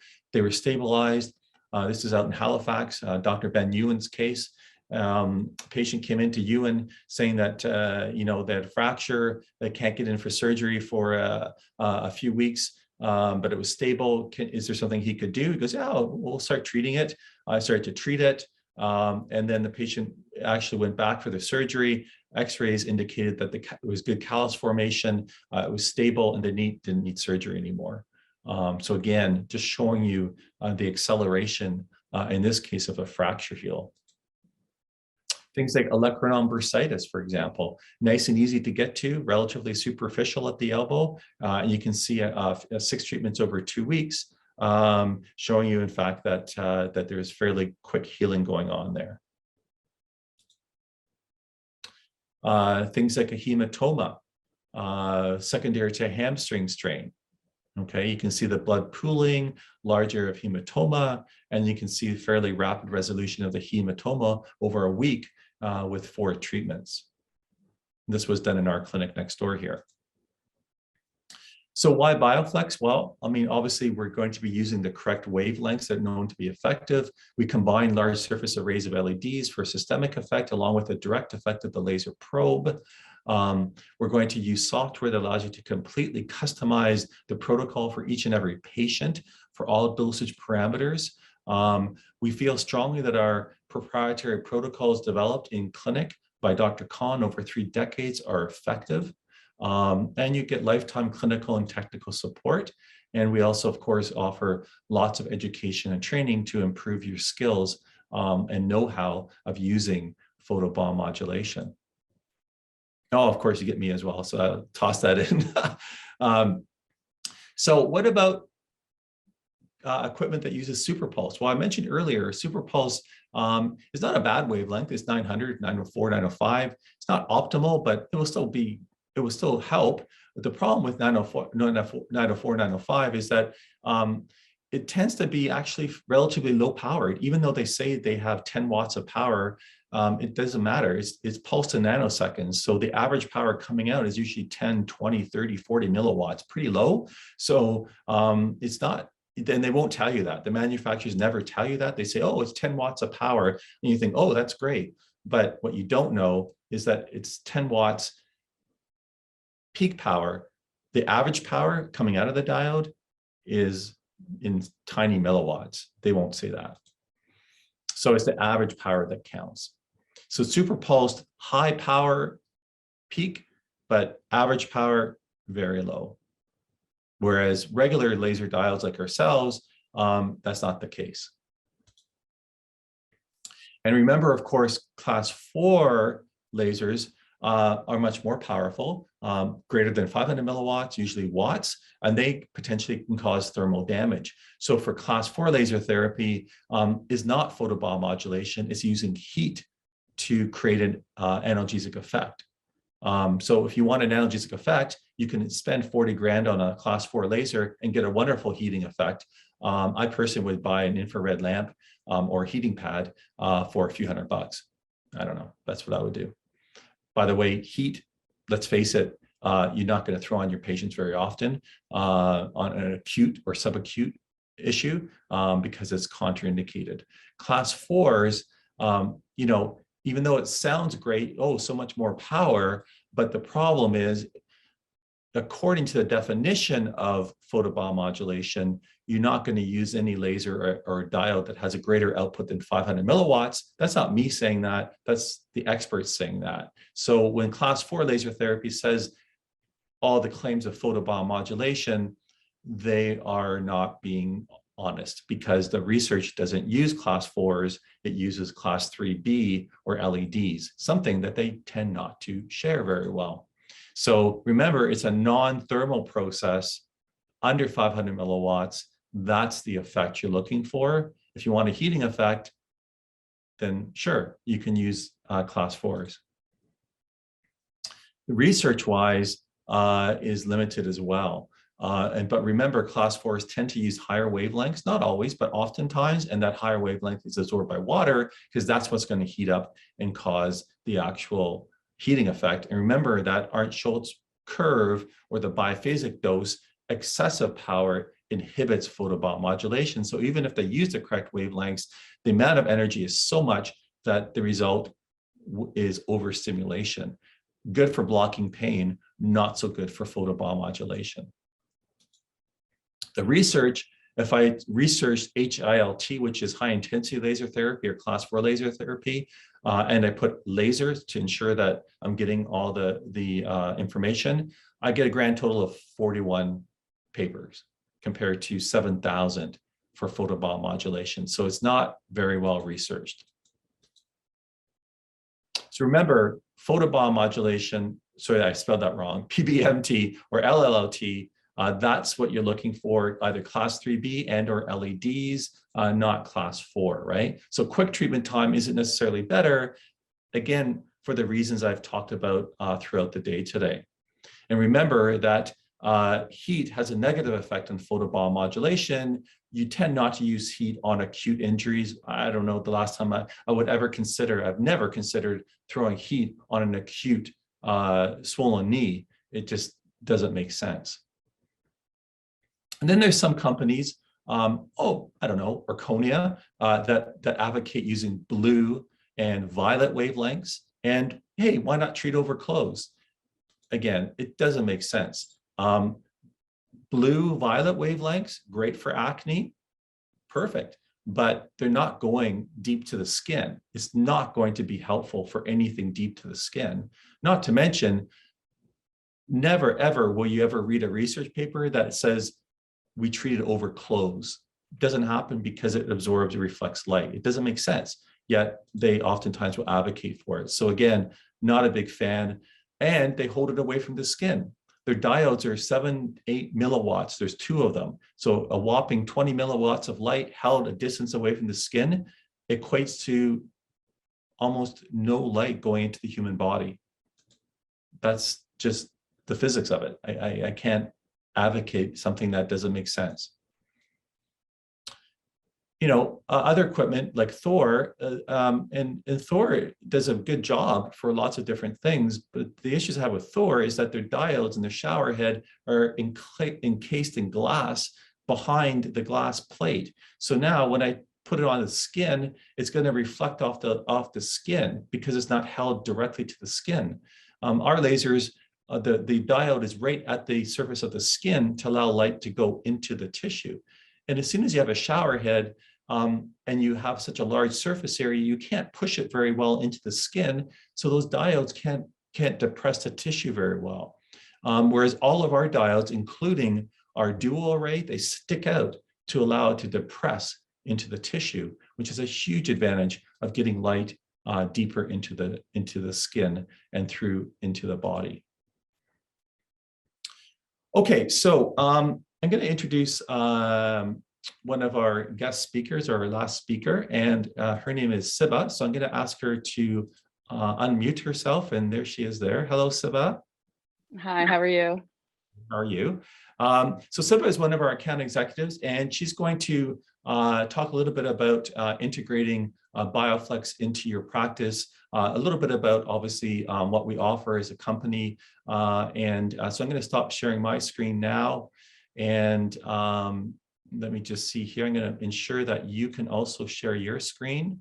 So hopefully you can share your screen and I'll let you do your thing.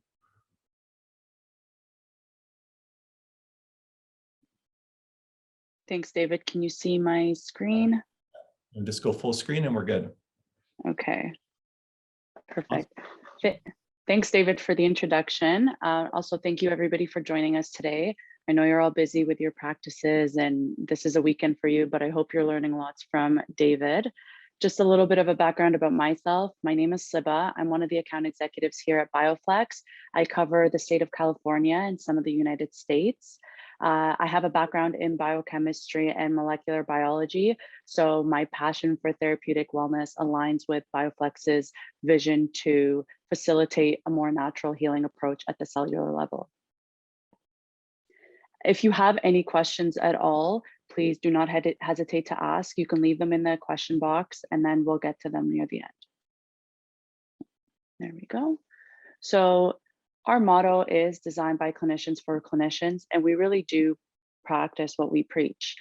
We were obviously designed by a vascular surgeon, and along with our professional grade and consumer grade devices, we will be going through the educational and the professional development platforms on my end, the marketing and the sales support aspect, and then the clinical and the technical support.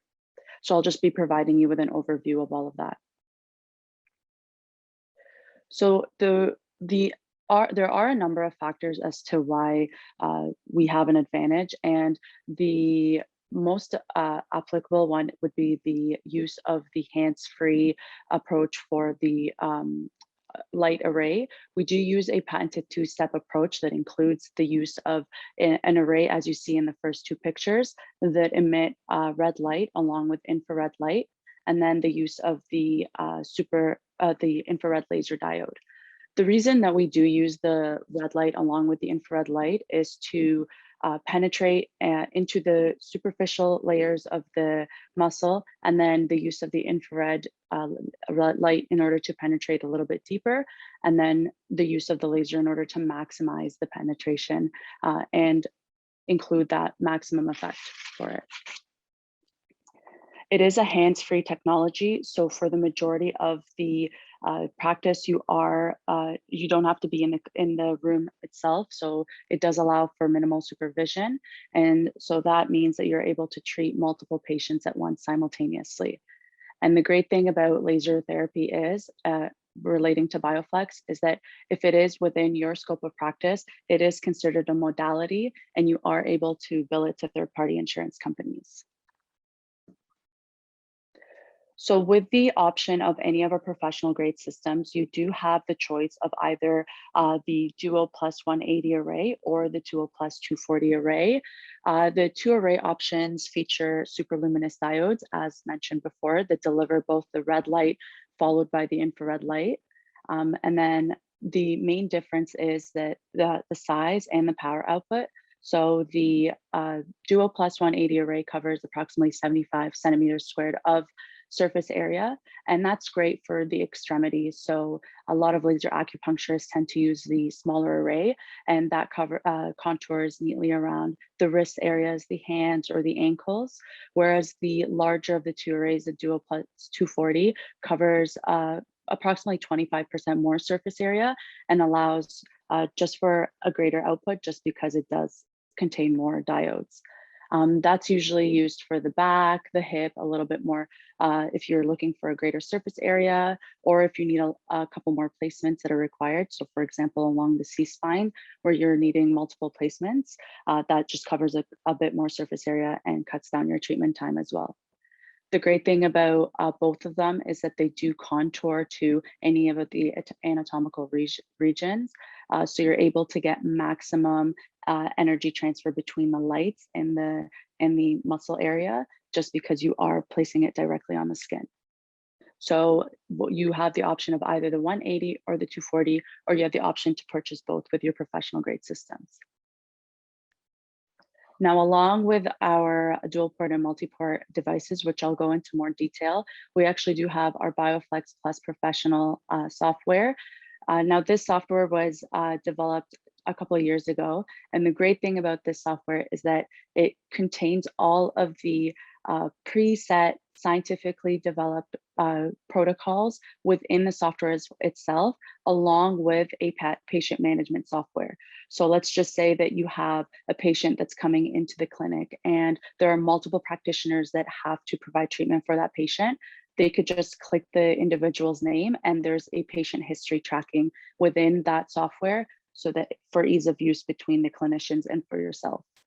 You're also able to customize and store the protocols on an individualized basis. So if you have a patient that's coming in who needs a customized protocols, or you need to change up the parameters a little bit, you can save that to their profile and save that that protocol itself, so that you're able to recall it in the future, whether it be you or another technician in your practice.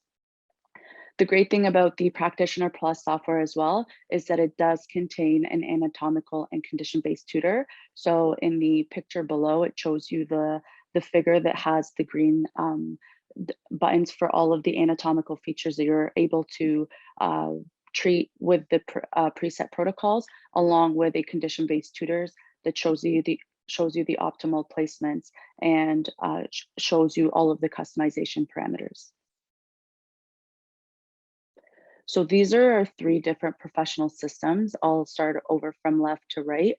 We have the BioFlex dual port system, and then our BioFlex multi-port system. Those are part of the 3rd generation systems that were developed earlier, 2020. And then we also have our therapist system, which is more of a compact and mobile version of the 2. I'll explain further in detail. But however, the practitioner software is included with the BioFlex dual port and the BioFlex multi-port system. So I'll start off with the BioFlex multi-port system. This is our flagship system. There's absolutely nothing like it in North America. This is the most advanced laser device available. And the reason for that is because everything is stored onto this intuitive touch screen. So we have the BioFlex Practitioner Plus software that's available that gives you the ability to run 4 different treatments at the same time. So this multi-port system includes 4 ports where you're able to either treat 4 different patients or 4 areas at the same time. So you are significantly cutting down treatment time. And because our treatment is mostly hands-free, you are able to tend to other patients and essentially generate a higher patient influx. You're able to treat any area of the body or multiple people at the same time in under 30 minutes, just because of the aspect of the multiple ports available as well. With the multi-port system, you actually do have the option of choosing 2 arrays and 2 probes. So you can choose both the 180 and the 240 if you like. Next, we have our dual port system. And the reason we came out with a dual port system is because it's a more compact and more mobile friendly version of the multi-port system. It does include the same BioFlex Plus practitioner software that the multi-port does include. However, if you are looking to go from room to room or from clinic to clinic, this would be more ideal for you. I forgot to mention that the multi-port system is a little bit heavier. It's about 40 pounds. So it would be ideal if you had a clinic with an open room and you were able to place multiple patients in that one room and use the multi-port. However, if you do have a practice set up where you have multiple rooms available, the dual port system would be more ideal for you. The great thing about the dual port is that it does feature the 2 ports that allows you to treat either 2 patients at the same time or 2 areas simultaneously. And again, this is ideal for the clinician that's looking to do mobile visits if they have 2 different practices and they have to carry the system around from practice to practice or from room to room. With the dual port system, you have your choice of array and probe. So you get one option of the array and then one option of the probe, of course, with the option to add more as you wish. And then we have our therapist system, and the therapist system is more of a compact and mobile friendly version of the dual port and multi-port system.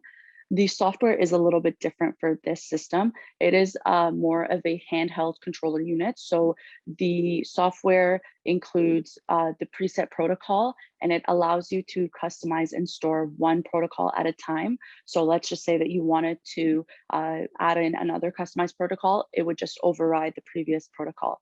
But this one's handy. Let's just say that you do practice from state to state, or you are going and doing home visits. You'd be able to carry this compactly in the the metal carrying case that you see in the picture. And this does include the 1 port. So you're able to attach the array and apply it on the individual. And then thereafter, you can unplug the array and attach the probe and place it on the individual as well. The great thing about the therapist system is that it's ideal for any individuals that are looking to incorporate laser therapy into their practice. Let's just say that you are introducing it to your practice, you're fairly new with laser therapy. This would be a great starter device for you, and then eventually look at the dual port and the multi-port systems. Now, apart from our professional grade devices, we also do offer our personal systems. And the point of the personal systems is for the continuity of care of the patient. So let's just say that the individual needed to come in 5 days a week for professional treatment. However, they were only able to come in Monday, Wednesday, and Friday. This personal system would be given to them to use it as a complement to their clinic treatments on Tuesdays and Thursdays, the days that they're not able to come in. And the point of these systems is so that the individual does not regress if they're not able to come into the clinic at once. We do actually offer a patient referral incentive for the clinicians with the purchase of a bundle of these systems. Your account executive would be happy to provide you with more information on that. However, along with these systems, you do have the 48 preset protocols for all of the anatomical regions, and you do have the choice of 2 different arrays, whether it's the BioFlex P120, which includes the 120 superluminous diodes, or the 180, which includes the 180 superluminous diodes. So the differentiating factor with that would be either the size or the power output. Along with our personal systems, we actually do offer a rental program for our therapist system. So again, let's just say that the patient was not able to come in the dedicated days that you would need to provide them with treatment, or they were going on vacation. What you would be able to do is submit a rental lease application in order to release the therapist controller unit and the array to the patient, so that they're able to complement their clinic practices or continue their treatments while they're on vacation. It is a simple process. You would either email rentals@bioflex.com, this rental program enrollment form, or you would just simply contact your account executive and they can provide you with more information with regards to the application. Earlier 2021, we actually did partner with LUYP Orthotics as well, and it was a great incentive. With the purchase of a professional device, you would actually receive 5 free pairs of orthotics with any of the devices, which retails of a value of over $2,500. So that's just a great way to immediately kickstart your return on investment. And just a little bit more information about ULAB. They do provide custom-made orthotics. They are high quality, and they're great. They're a great addition just to add to your practice as well. They do offer the services and support. And if you would like more information, your account executive would definitely provide you with more information on the partnership as well. Now, billing is a big question when it comes to incorporating laser therapy into your practice. There's a lot of different questions on how you should bill or whether you can include it in a package. The answer is, there really is no answer. You can do whatever you like when it comes to the billing. I'm just going to provide you with a little bit of information regarding to our clinic and how we bill.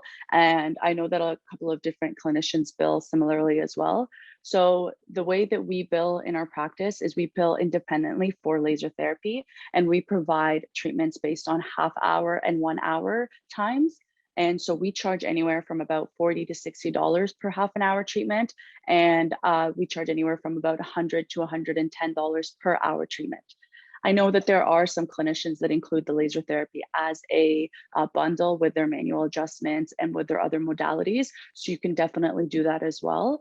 And the great thing about this is that patients can submit this to their third-party insurance for reimbursements as well. So it all depends on whether you'd like to include it in a package or whether you'd like to bill it independently.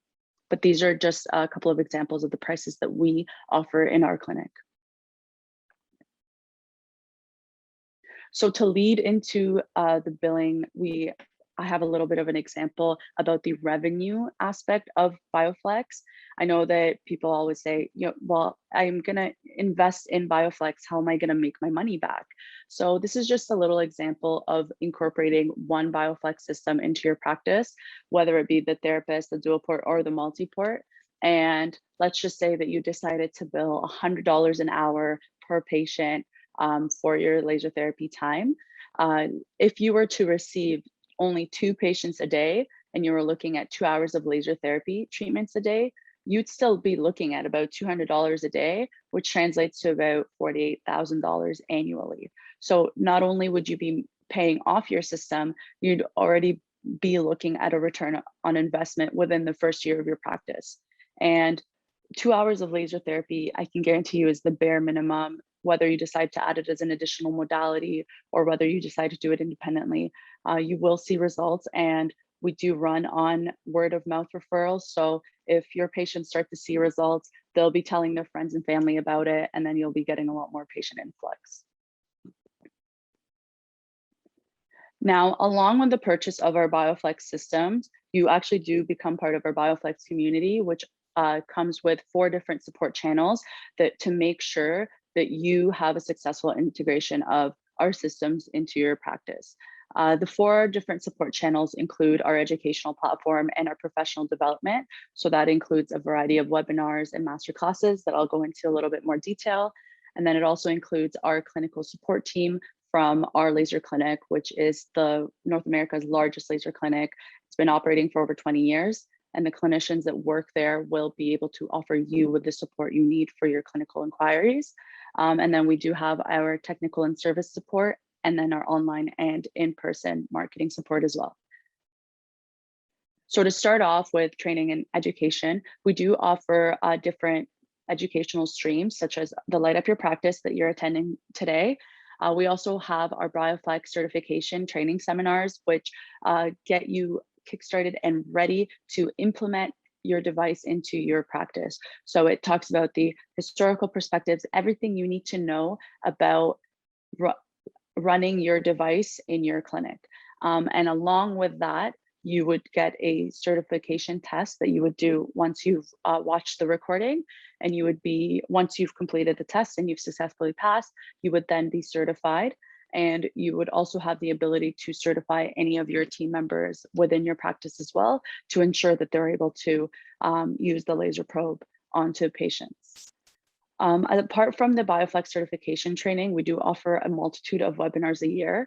By we, I mean Dr. David Kanashko, because he's the master of all of the education aspect when it comes to BioFlex. So with regards to the webinars, they are complimentary monthly webinars that happen once or twice a month, and they cover a wide variety of topics. A couple of topics in the past include alopecia, include lymphedema, which therapy system is the right system for you, golfers and tennis elbow.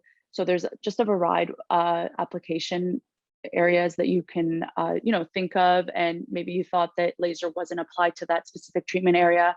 So it's just a quick 45-minute that you and your patient can watch and learn something from.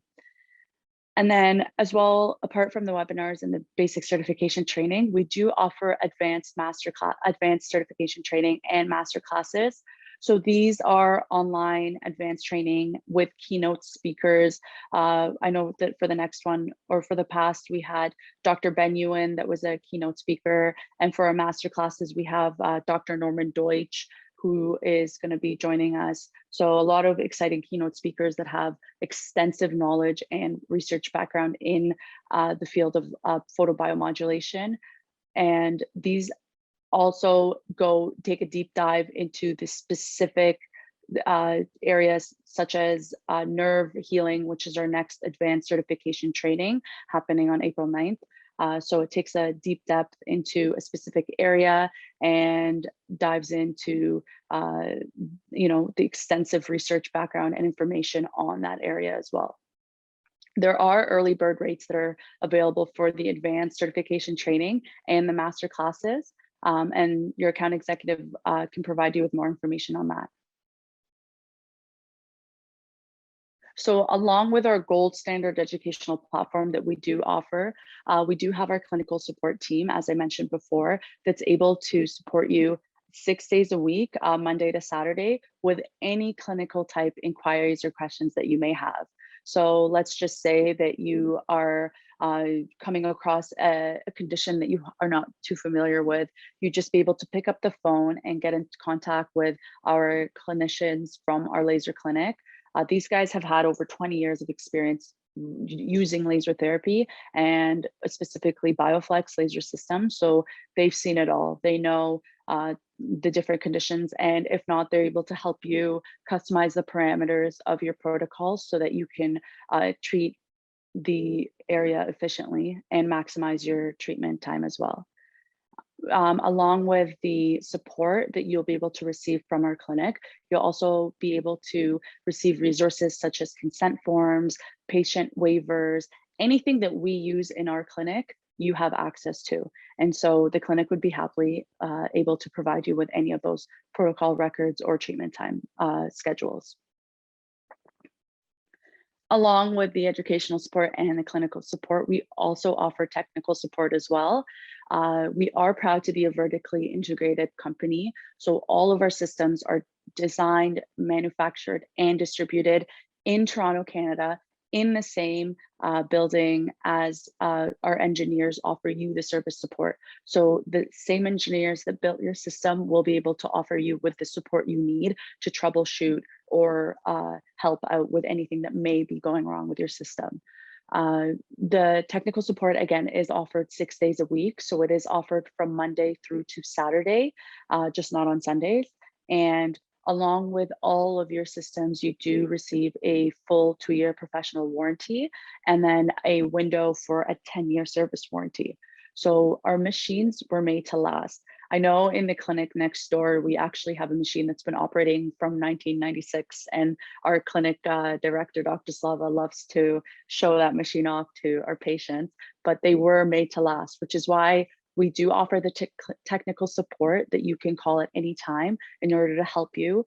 And the great thing about it is if for any reason your machine does need to be sent in for any sort of clinical support, we would provide you with a loaner, so that way your treatment times do not get disrupted. Now, going into our marketing support as well, we do have marketing support available online on our BioFlex website. And with the login, you are able to access any of our posters, our brochures, any of our software downloads. So every now and then we do have an upgrade in the software to make sure, you know, that your feedback is heard. If you're having trouble with something, our engineers work on it, update the software, and you'd be able to download it directly from the website. So you wouldn't have to call us or send your system in at all. And then it also gives you support to any instructional videos. All of our product manuals are also available online.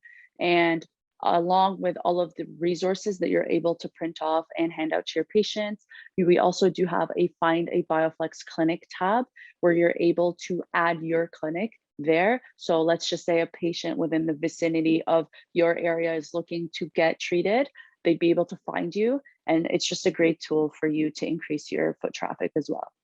So with any help with regards to marketing support as well, you can always contact your account executive and they can walk you through the website and show you the different tabs you have available to you.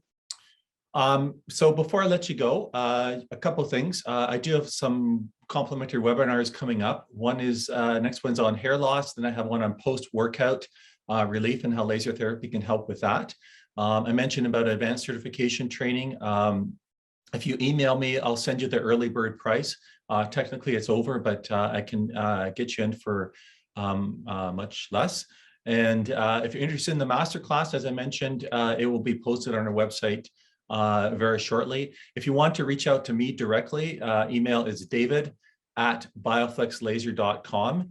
I would certainly appreciate any feedback. If you felt today's session was informative, it was terrible, whatever you want, let me know, and maybe I can make some improvements. But hopefully you learned a little bit, and I really do hope that that you do consider, adding laser therapy to your practice. Hopefully BioFlex, but as long as it's a good device, I'm okay with that too.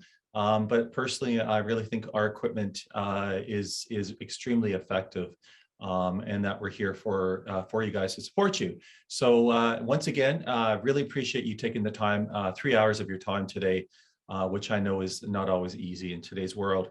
So have a great day, everyone. Again, any questions, please email me or email Siba, and we can help you out a lot. Have a wonderful day. Bye now.